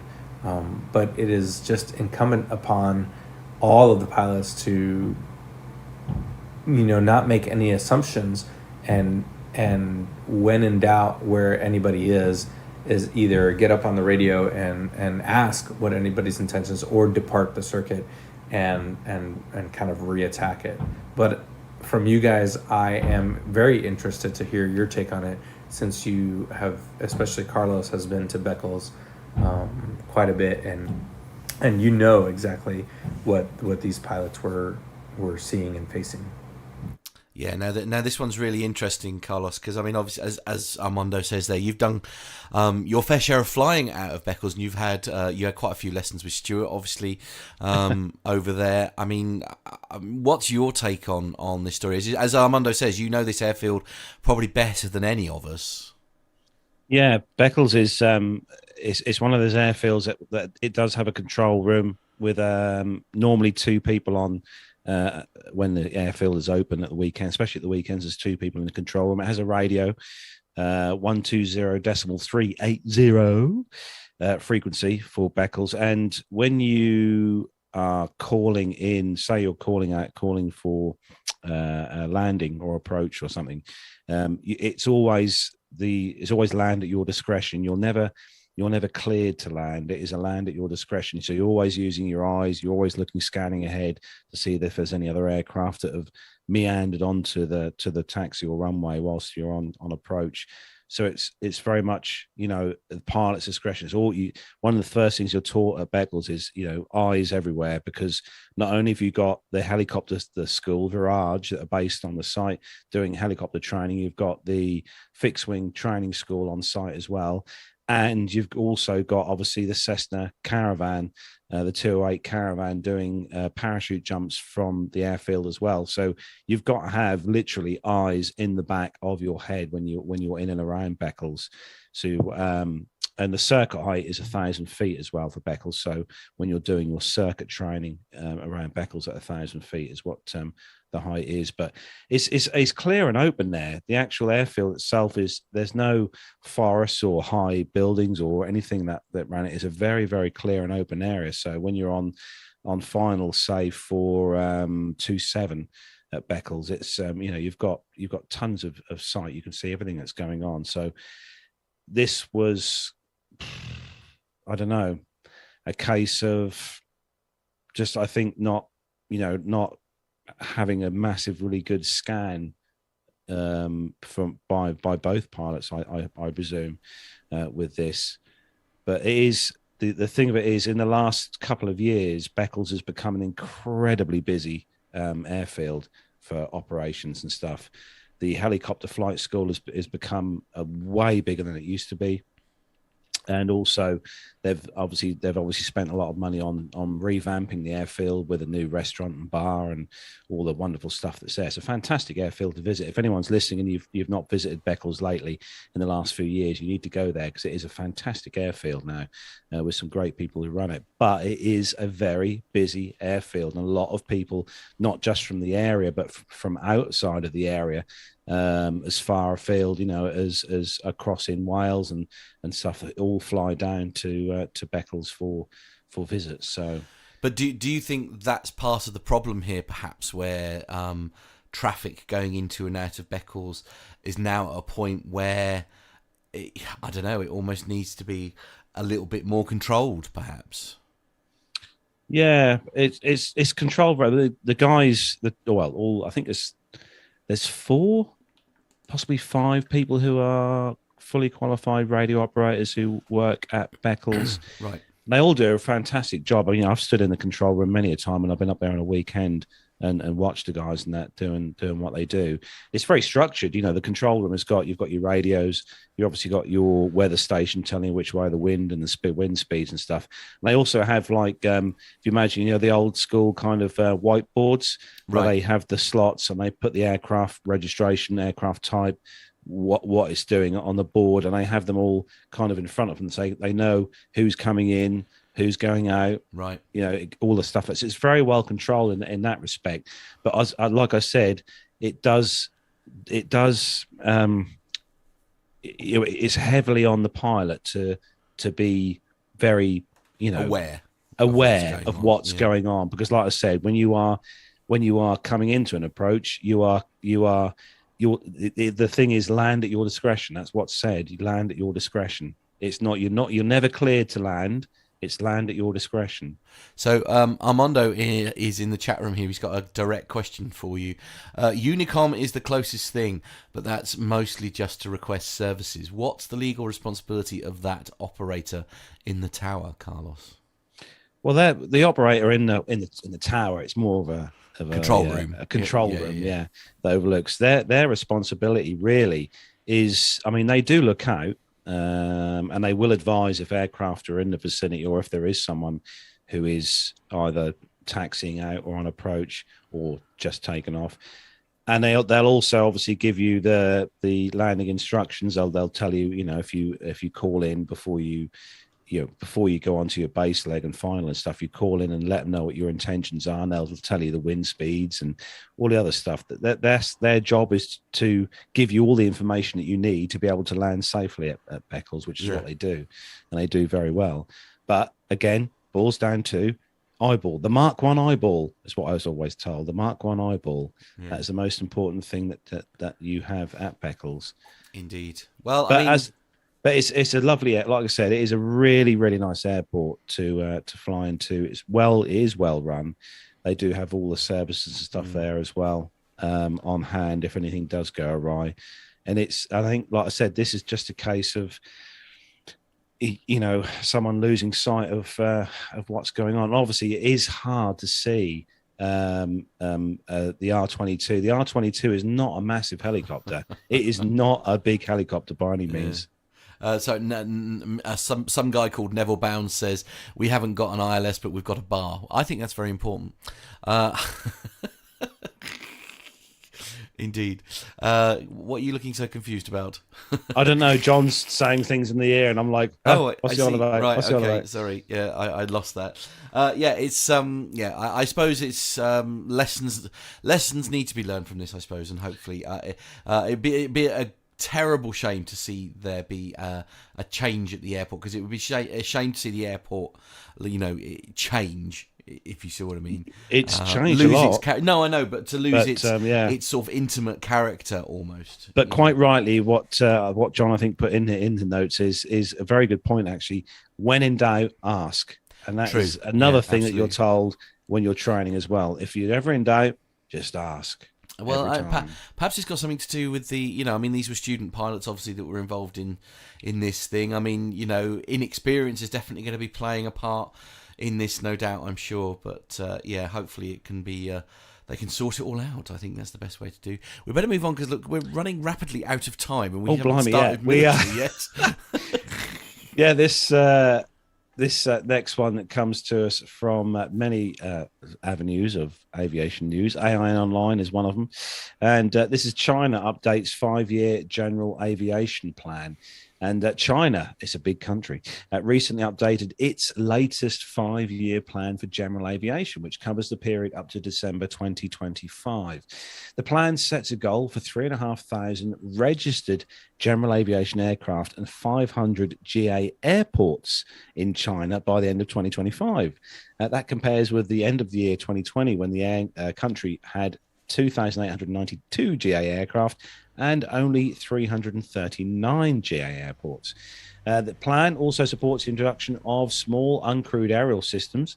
517,000 drones were registered in the country at the end of 2020. So obviously GA, I never thought that GA was such a big thing in China. Never really thought about GA in China.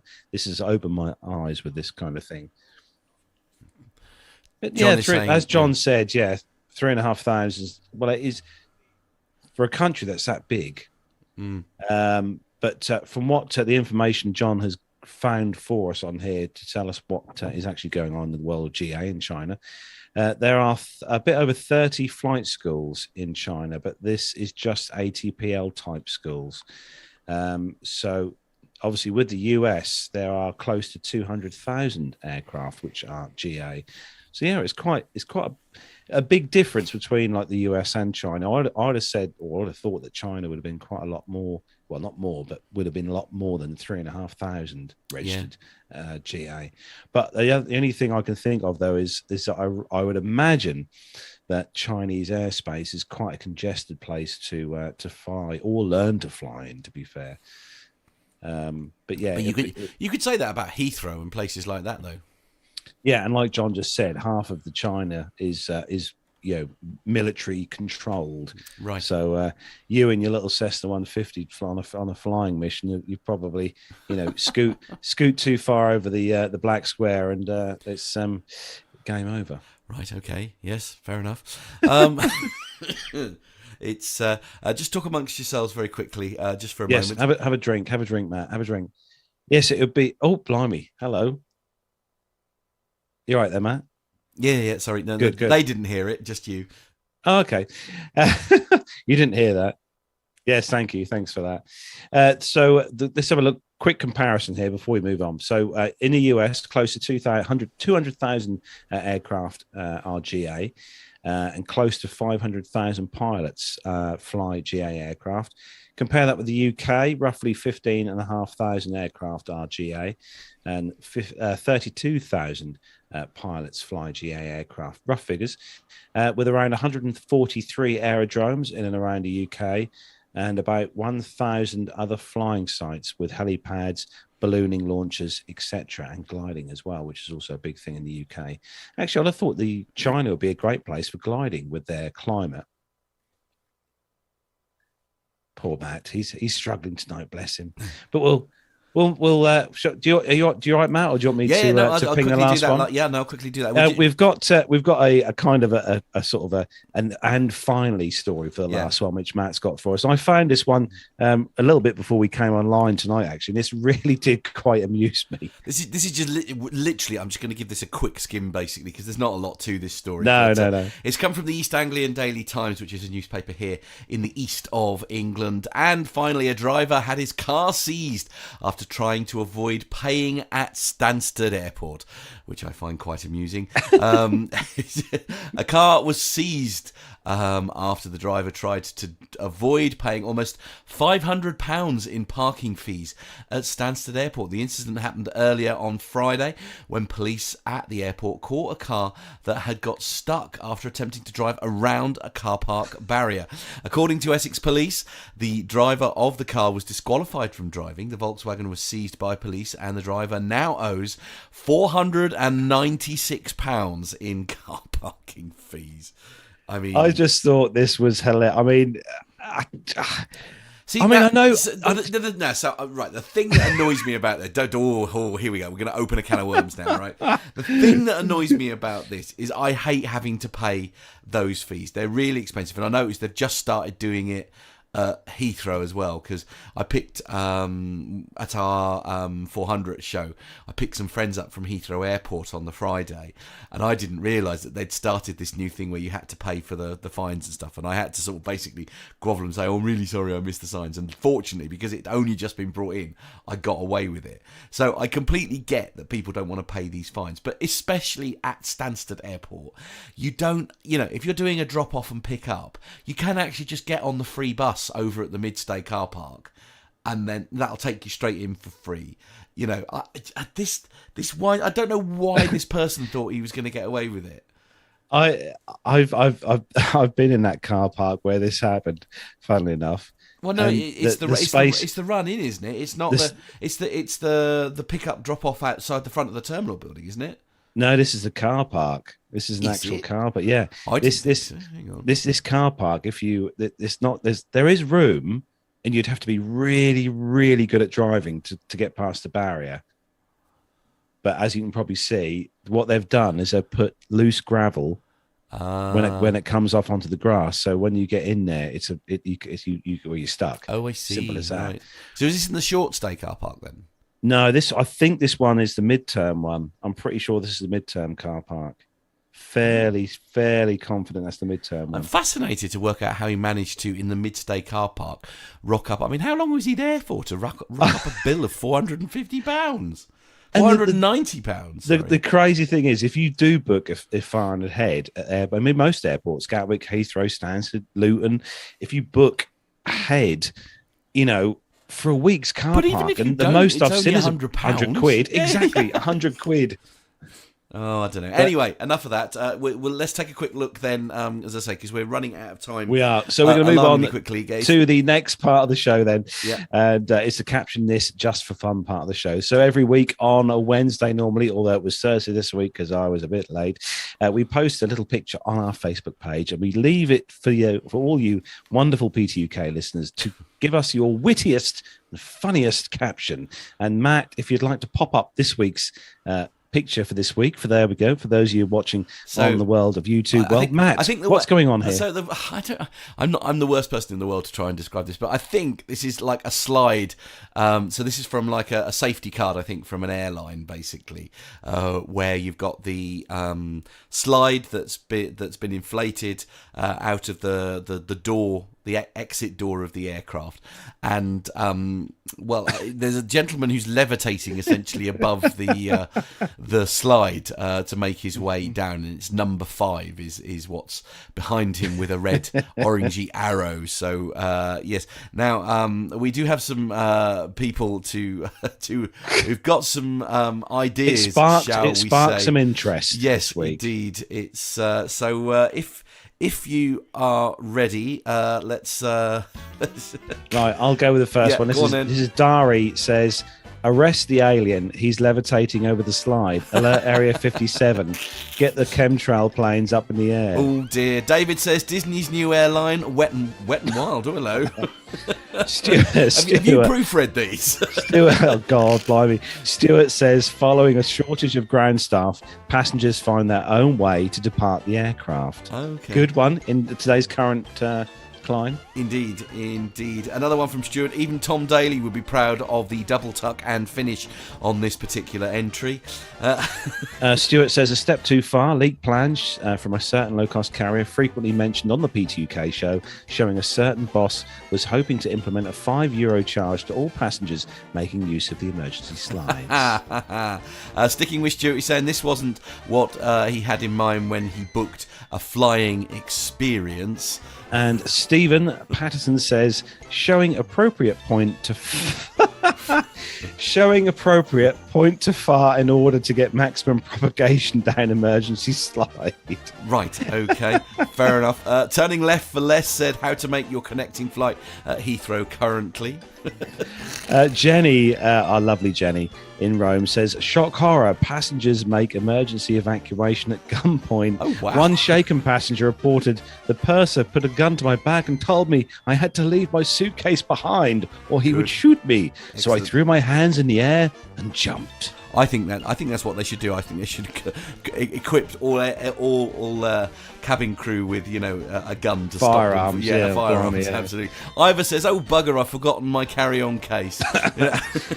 James says, make sure to jump at least 5 feet from the doorway to achieve optimal speed. Quite right. Very good. John says British Airways Platinum card holder avoid angry BA picket line at Heathrow as demonstrated by Mr. Bounds of seat 1A. Does look a bit like Mr. Bounds, actually.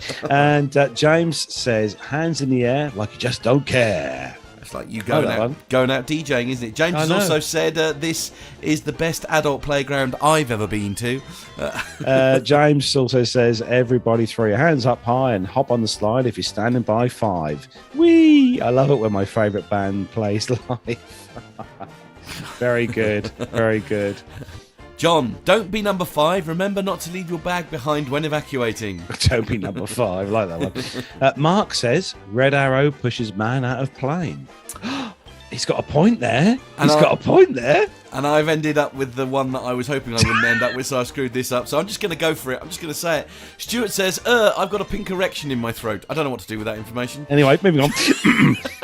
Just quick ones from the chat room. Dirk S, love this one. Dirk S says drawing of express procedure planned by aviation workers unions to expel airline CEOs who take silly decisions. I like that one. Mazus Karim is absolutely furious because somebody's forgotten their luggage. Mayman Micah says this is your first mistake. You forgot your luggage. I'm noting a theme here. Squawking 7700 Ryanair to stop using air stairs or bridges. I think that's a very efficient way of evacuating the aircraft very quickly. I like Alan White's one here. Alan White says YMCA Airbus. Right. Okay. Very good. Just go, John. Sorry, John. What's his name? Carlos is not looking at the screen. Name?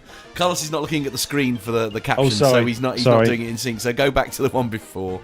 Arrow indicates. So, right, okay. Arrow indicates where angry flight attendant will kick your ass if you grab your hand baggage during a fire. Amen to that. Any more for any more? Go on, Carlos. I think it's been. I think we've pay per slide. Use $5. Yes, absolutely. Stewie Thomas says, "Is that the Airbus playground?" I think that's the future. I think it's safe to say this one definitely sparked some interest this week in the world of Facebook. Yeah. So if you fancy coining your hand at penning a humorous caption for a thing. Don't forget to check us out on Wednesdays on Facebook. Follow us if you don't already follow us, Plain Talking UK. More info on that at the end of the show. So it's time for some military news. So Matt, hit the button. Lost up buggies 13550 Angel 16 heading 340. Okay. 108 buggies.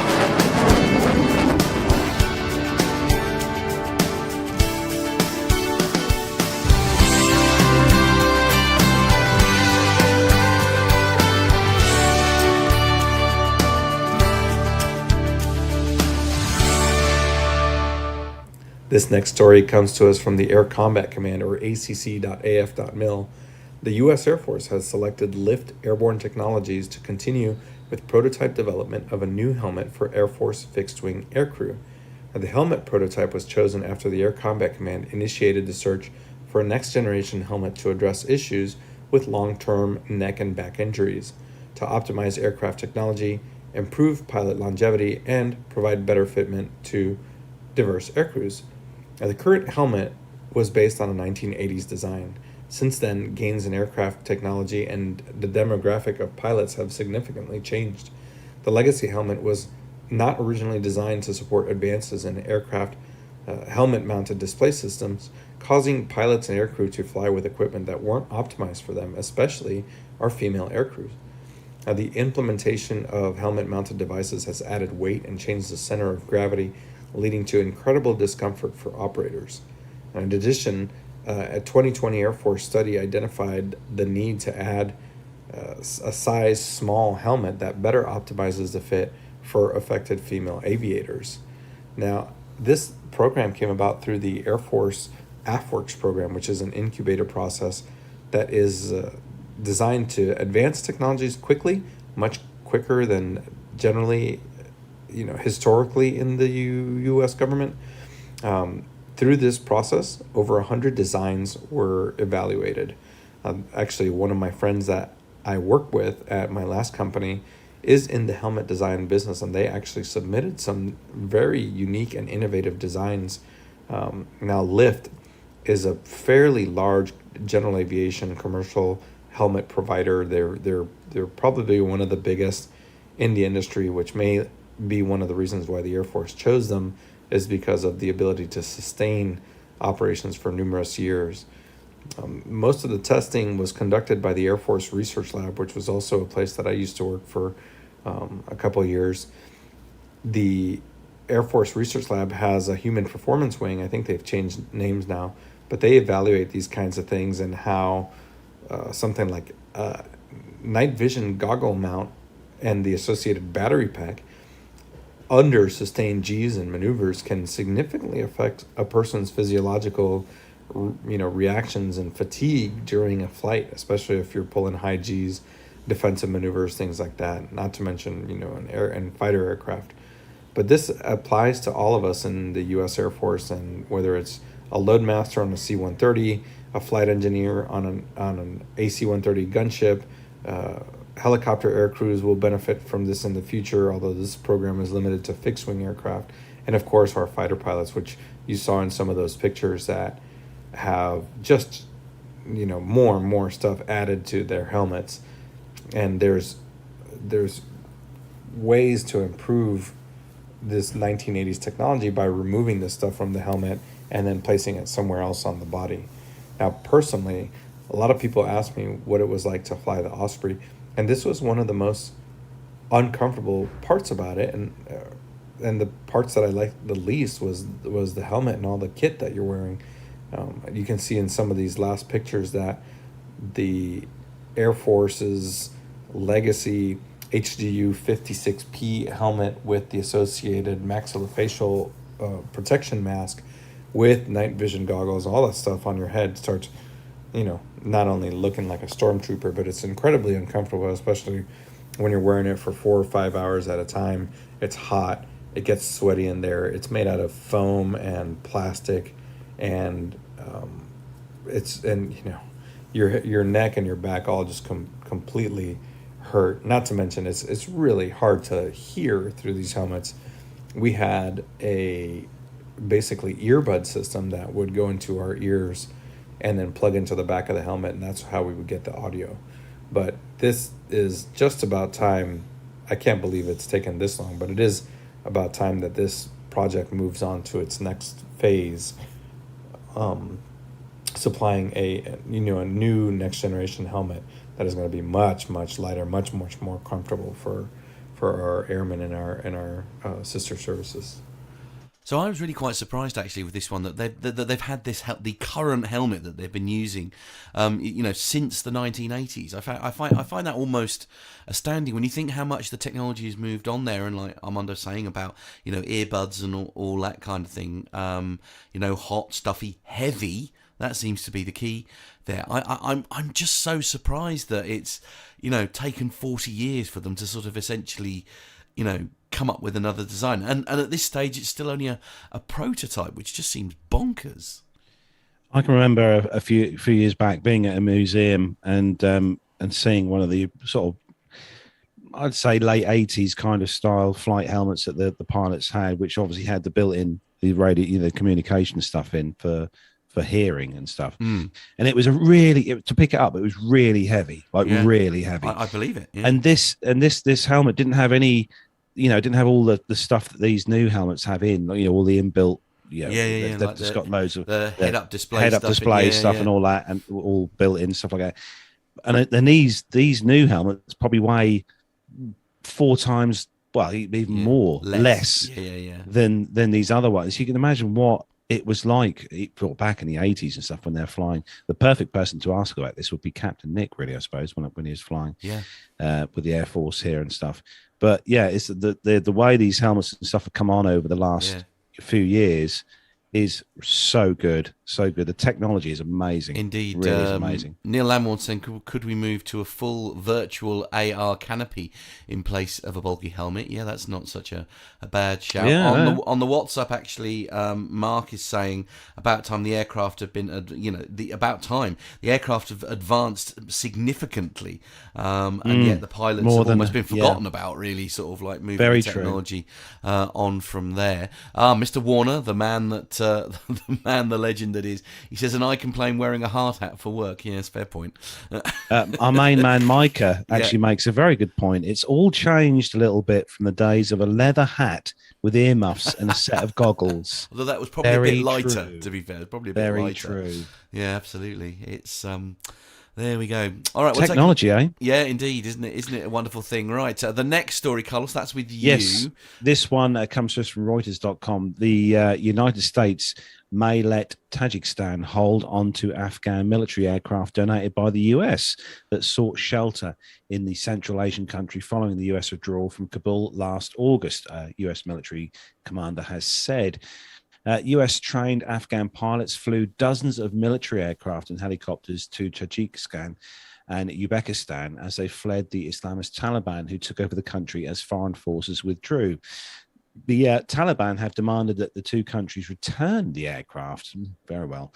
The US Central Command Commander General Michael Kurilla visited Tajikistan over the weekend, and he said that they're very grateful for the armed forces of the Republic of Tajikistan for continuing to secure the aircraft that the Afghan Air Force flew into the country last August, he said in his comments, relayed by the US Embassy. The United States is working with Tajik government to determine the best way to effectively use and maintain the aircraft, Kurilla said. He said also that the aircraft would definitely not be returned to Afghanistan because they do not belong to the Taliban. He said that our hope is to be able to hand over some of the or all of the aircraft to the Tajik government. And I do not have a timeline on when this will occur, but are working hard to make this happen. I suppose it's one of them things that if you're donating aircraft to a military unit or another country, say we're donating stuff to Dave to use with his army, but then Dave sort of clears off and leaves the stuff sitting there. Technically, that should probably be returned to its the original donator of the equipment, I would have said. Yeah, I don't know. Otherwise, it could be used for naughty things. Well, but if they were worried about that, would they be loaning it to them in the first place? Yeah, but at the time, I think it was because I think the US the guys were still there on site at the time and to kind of keep an eye on things as such. But there was a lot of really high end military hardware left there. Actually, on there. I remember seeing the pictures on the news feeds, the various news feeds, while that was happening. I think some of the stuff they had coined the phrase "scuttled," to use an old World War II phrase. These particular things before they left as well to make them unusable by other people. So quite common, I suppose. Really. Yeah. So the next one comes to us from Armando again, and he's speaking all about Russian pilots using non-military navigation equipment. From defenseblog.com, despite the Kremlin's claims of military and technical superiority in Ukraine, the Russian Air Force continues to face a big problem with its navigation systems. Russian military pilots are still actively using unsecure non-military navigation equipment due to the low quality of Russia's own navigation systems. Ukraine has shared abundant evidence that Russians have added off-the-shelf GPS systems such as Garmin's to the cockpit of its combat aircraft. During the interrogation of the Russian pilot captured on June 18th, it turned out that he had with him a Garmin navigator and a smartphone with a Pronbo software in order to have a more accurate navigation than the onboard navigation aids of the Russian Air Forces. Now, such GPS receivers have been found in wrecked and downed aircraft, Russian fighter bombers, attack aircraft, and even military helicopters. On top of that, the UK's defense minister also confirmed that Russia is taping basic GPS devices to its fighter jets. Wrecked Russian fighter jets are being found with rudimentary GPS receivers taped to the dashboards in Ukraine because of their onboard navigation systems are so bad, according to UK's Defense Secretary Ben Wallace. He also noted that this was due to the poor quality of Russia's own navigation systems. British intelligence says that in the conflict to date, Russia's Air Force cannot and has not gained full air superiority and has operated in a risk-averse style, rarely going deep behind Ukrainian lines. Now, when I read this story, now this has also happened in Syria from that conflict now going on several years. I cannot believe that they are using, they're not even good GPSs. These are the oldest generation of Garmin navigators, both for land. I saw one picture, which I believe we had up there, of a Garmin E-Trex, which is basically a hiking GPS. Some of the old GPS 196s are incredibly outdated, even for general aviation flying, and I can't believe that they're fighting their fight. Now, there is something to be said about simplicity, but also, it wouldn't be so hard to figure out from a technical standpoint which unit IDs are actually operating in this theater on which aircraft, and potentially do some kind of denial of service to the aircraft. But hey, that's up to the military leaders out there. Again, when I read this story, I just couldn't believe that even after the Syrian conflict, that these advanced Russian jets are still using Garmin navigators. Unbelievable. I think unbelievable is absolutely the word there. Isn't I'm almost lost for words. I can't compute. We were just chatting there whilst that VT was playing there. We're just talking about the fact that when you're using like a satellite navigation app on, say, your mobile phone, such as Waze or Google Maps, whilst you're driving your car along at 60 miles per hour on a motorway, it's constantly giving you a refresh of where you are on that map, point by point by point by point. These jets are traveling at, well over 500 miles per hour, 600 miles per hour. How the especially on those screen sizes as well. Can those devices keep up with that positioning on the map? It just baffles the mind. Micah says that if Garmin is good enough for my Subaru, then it's good enough for a MiG. I'm not sure I agree with that. It's one of the as Richard Adams is saying, amazing they're not being jammed anyway. Regular NOTAMs for jamming exercises in Salisbury Plain area. Miles. I like Miles High's comment in there as well. He says the Russian army modern equipment supplied by Amazon returns. Oh dear, I think the thing. Oh, sorry. Jonathan Warner is saying for years the Russians have tried marketing the likes of the Su-34 as state of the art. Clearly not. And actually, I think something that wrong way go back is Richard Adams is saying as well. One of the things that we were commenting about while watching that video, which I'm sure you saw as well, where said device was being attached to the cockpit using a G clamp to hold it secure. That, I mean, it's just award winning, isn't it? Can you imagine the voice on a Jeep, on a Garmin GPS? Turn left at the next. Oh, well, you've gone. You've already gone past. You've gone past. You're already 600 miles past that turn left. Yeah, absolutely. Yeah. This is the thing, isn't it? Make a legal U-turn. Neil Hamworm is saying. Yes. Oh, honestly, it's just comical. Comical it is. Indeed. Right. So moving on to the next one. This one is from the airforcemag.com, and the Air Force's plans to divest its oldest 33 F-22 Raptor fighters met with a sharp rebuke from the House Armed Services Committee, which moved instead to mandate the Air Force maintain the full Raptor fleet and upgrade the older planes to the newest configuration in its version of the 2023 National Defense Authorization Bill. Now, I love the F-22 personally myself. The US Air Force sought to retire the early F-22s, currently rated for training-only use, because they are expensive to maintain and are increasingly mismatched to the combat-coded versions, reducing their value as training platforms. The roughly $1 billion cost to upgrade the jets was not affordable, Air Force officials said. But the HASC chairman, Mark, released on the 20th of June, would not only block plans to retire the aircraft, but would also direct the service to upgrade its F-22s to at least the Block 30-35 mission systems, which mission system sensors and weapon employment capabilities. The House Committee draft goes further than what the Seattle Armed Services Committee included in its version of the NDAA, calling in a bill for no F-22 retirements without a detailed written plan for training F-22 aircrew while avoiding any degradation in readiness or reduction in combat capability. In the background briefing, HASC staff member told reporters last week that ensuring every F-22 in the inventory is combat capable in the bipartisan consensus view of the committee, and a second staff member called preserving the jets risk mitigation.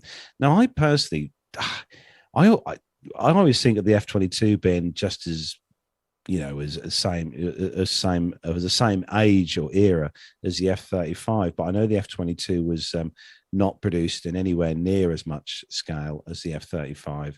And I mean, if they are, you know, if they can't be bothered to keep these up to date, I know one person in the YouTube chat room right now who would quite happily probably have an F-22 Raptor in his back garden.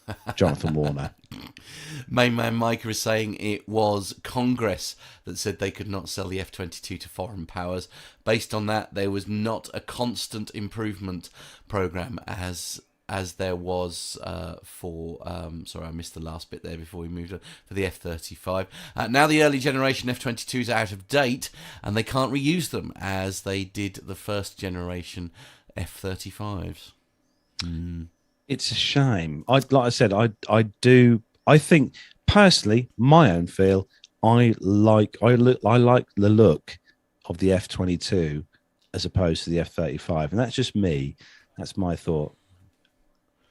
Yeah. Yes, because that's right, John. That is correct, John. Said, yeah, you missed that. John said because that's what that military aircraft are built for, their appearance. Yeah, well, it is. It's one of those. No, it is. It's one of those kind of A380 777 things. Yeah, 777 looks stunning. A380 looks ugly. F-35. Oh, now come on. F-35 looks boring. F-22 looks like it's doing something. Really, that's a really bold statement. I mean, I don't know what. Can I just move your point over to the chat room right now, please, for our resident military expert in the chat room, Mr. Warner, says he loves the F-22 much better looking than the F-35. Does he now? Right. Do I need to pick this microphone up and drop it? Probably, yeah, absolutely. It's what we call a mic drop, is it? On the subject, what's the sexiest military plane, Armando? Oh, it's the Osprey. Now, actually, the Osprey? Good Lord. Right, okay. Clearly, I'll tell you what, it's just as well your wife has got style, because you've clearly got none whatsoever. Oh, Osprey, Mac. Okay, all right. Obviously. Now, Mr. Warner has presented with us via WhatsApp this evening a candidate for your consideration, please. So take a look at the screen, please. Now, this is an F-22, and I think that is, with the clouds and stuff all around it, I think that is blooming beautiful. That is stunning, especially with the little. You can see the little, like the afterburn of the, the burners and stuff in there. I think that's beautiful. That is Mr. Warner. That is an incredible photograph. Is that? Did you take that, Mr. Warner? No, he stole it. Did he? Oh, yeah, okay, from me. Okay, yeah. He stole it from you, did he? Yeah, he stole it from me. Okay. Anyway, we're running out of time. But so, go on, Em. Let's go. Yeah. So pop them up then. Alan White is saying the SR-71. Yeah, I don't know that one. Explain that one to me. What's so special about that? SR-71 is there's one in Duxford, the big black long one that's in Duxford, the American hangar. Mark in WhatsApp is saying still the F-15. Armando reckoned. Did he say the F-15 there? Yeah, the F-16. Sorry, modern, or the A-26 classic. I think. Jonathan Warner says the B-1B Lancer is by far the best looking aircraft ever made. Right. Okay. Miles High is saying the Harrier Pretty sexy. Right, okay. And before that there, sorry, because he's doing it again, isn't he, John? He's not looking at the graphics. I'm looking at the chat room, I know, but there was one that, sexiest military plane. Neil Lamorne reckons it's the Cessna Skyvan. That's what he reckons. Ooh, blimey. Do you need these, Neil? He says Neil needs these. The MiG-15 is Dirk's suggestion. I don't know. Oh, hello. F-35 looks... Sorry, I ain't going to be able to load that fast enough. Let me just see if I can do this on my phone. God, we're going to run over time. Yes. But look, there we go. He said the F-15 looks like a pig. Look, there you go. Never mind. Anyway, yeah, the F-35 is just not... apparently, the Harrier is as sexy as a double-decker bus, Armando is suggesting. I mean, if Armando said so... I still can't get over that picture with him having hair. It's a bit much. The Vulcan bomber. Now, actually, I do have a bit of a soft spot for that. I mean, it would kill you with just the noise because it's just so loud. And to end this conversation, Captain Ridiculous Wits says the Beluga. Put the Beluga into war and watch it perform. The Beluga bomber. Now, can you imagine? And on that bombshell, exactly. Social media links, everyone. Literally social media, then. Follow us. Don't forget, if you don't already do it, follow us on Facebook. You can find us on there. Search for Plane Talking UK. On Twitter and Instagram as well. Search for us, Plane Talking UK. That WhatsApp number, +44 757 224 9166, is that number. If you want to send us a picture, if you want your picture on the green screen behind me or behind Matt, you can send your pictures to there, or you can send them to our email address, which is podcast@planetalkinguk.com, which we'd love to hear your feedback. Send us some feedback and we want to hear from you. And our website as well, all the w's.planetalkinguk.com. On there, you'll find links to our Patreon page if you want to become a Patreon member of the show and help keep us running, help keep the generators going at the back here. And PayPal links on there as well. And there's also a link to our shop where you can treat yourself to a PTUK t-shirt and a PTUK mug. Military mugs are coming soon. Shall I give him a Shall I give him a little tease? Shall I little tease for those of you watching in the world of YouTube, Shall I do that? I don't know. Of our military mug. Matt's going to flash it up on the screen. Pop it up and make it go away straight away. There we go. And these are going to sell like hotcakes. Absolutely. Anyway, moving on. And why not subscribe as well to our YouTube channel? You'll get notifications when we go live. Hit that subscribe, hit that bell icon, and don't forget to look for us on YouTube. And also on us... website, there's a link for Amazon as well. If you can do your shopping, you can click on that link. Don't cost you a penny, and it helps us as well. So now before we finish, we've got a couple of photographs here that Armando said we could share with everyone of the C-130. Now, where you're quite good at remembering this stuff, Carlos. Where was he when these photos were taken? I popped these. Oh, that was in the group chat earlier, wasn't it? Chat, yes. Okay. Was that? Oh blimey! I put him on the spot now. Anyway, they're amazing. You put me right on the spot there. Yeah, I'm trying to remember where he was when these were taken down. These are the Super Tucanos and the C-130s. And there we go. Oh, look, it's Armando and little Maddie. Maddie, oh. Look at that. Yeah. Busy flying with Daddy today, in fact, as we speak, which is really quite nice. So very, very, very cute. But also, I'm going to share with you a photograph here. So I'm sort of trying to look after myself a little bit better. As you can hear right now, it's not going very well. It's just been a bit of a disaster. You touched the bits that I touched last week with my hideous cold I had. Yeah, absolutely. So one of my friends is helping me sort of try and get fit and healthy. And John was sent a picture by my friend with a caption on the bottom of it, and he's fiddled with it because he can't help himself. And essentially, it looks like I'm being dragged along the. Indeed, it was just to sort of try to illustrate. So this is my friend and me being taken for a walk to the bus stop, essentially, and he just put the caption on the bottom there: "Walkies." So yeah, absolutely. So come on, guys. I need lots of love and support from you. As I say, 'cause I'm trying to get next myself- week's caption. This picture. That is next week's caption competition. That is Yeah. absolutely. Yeah, let's definitely do that. Yeah, okay. As I say, but lots of love and support from you guys, please, because I'm trying to make myself a little bit better. So I'm here a little bit longer. That's the plan anyway. So Yeah, because we cannot afford to bloody lose Matt from the studio.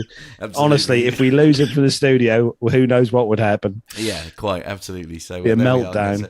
Yeah, But that so- is where we are going to bring episode 416 What, no PVC? to a close. Richard. Honestly, Richard Adams, you are such a naughty boy. Don't forget to tune in next Friday, where hopefully, Yes. I mean, I'll just put it out there, hopefully the whole team will be back healthy and ready to bring you a great show again. So I'm going to say a big thanks to Matt for, well, sticking with us this week, because I know Matt's not been feeling all the best this week. So big thanks to you, Matt, for that. Big thanks to Armando as well for all his help with the military stories and the commercial stories this week as well. And not forgetting as well, big thanks to John, our producer John, for being the voice in our ear as always this week and giving us little prods and stuff during the show. So that's it for episode 416, guys and girls. Have a fantastic weekend, whatever you're up to. Enjoy the sun if it's sunny where you are. And we will be back next Friday. So from me, Carlos, here in my home studio, from Matt in the PTUK Master Studios. Take care, everyone. And last words from you, Matt. Bye-bye, everyone.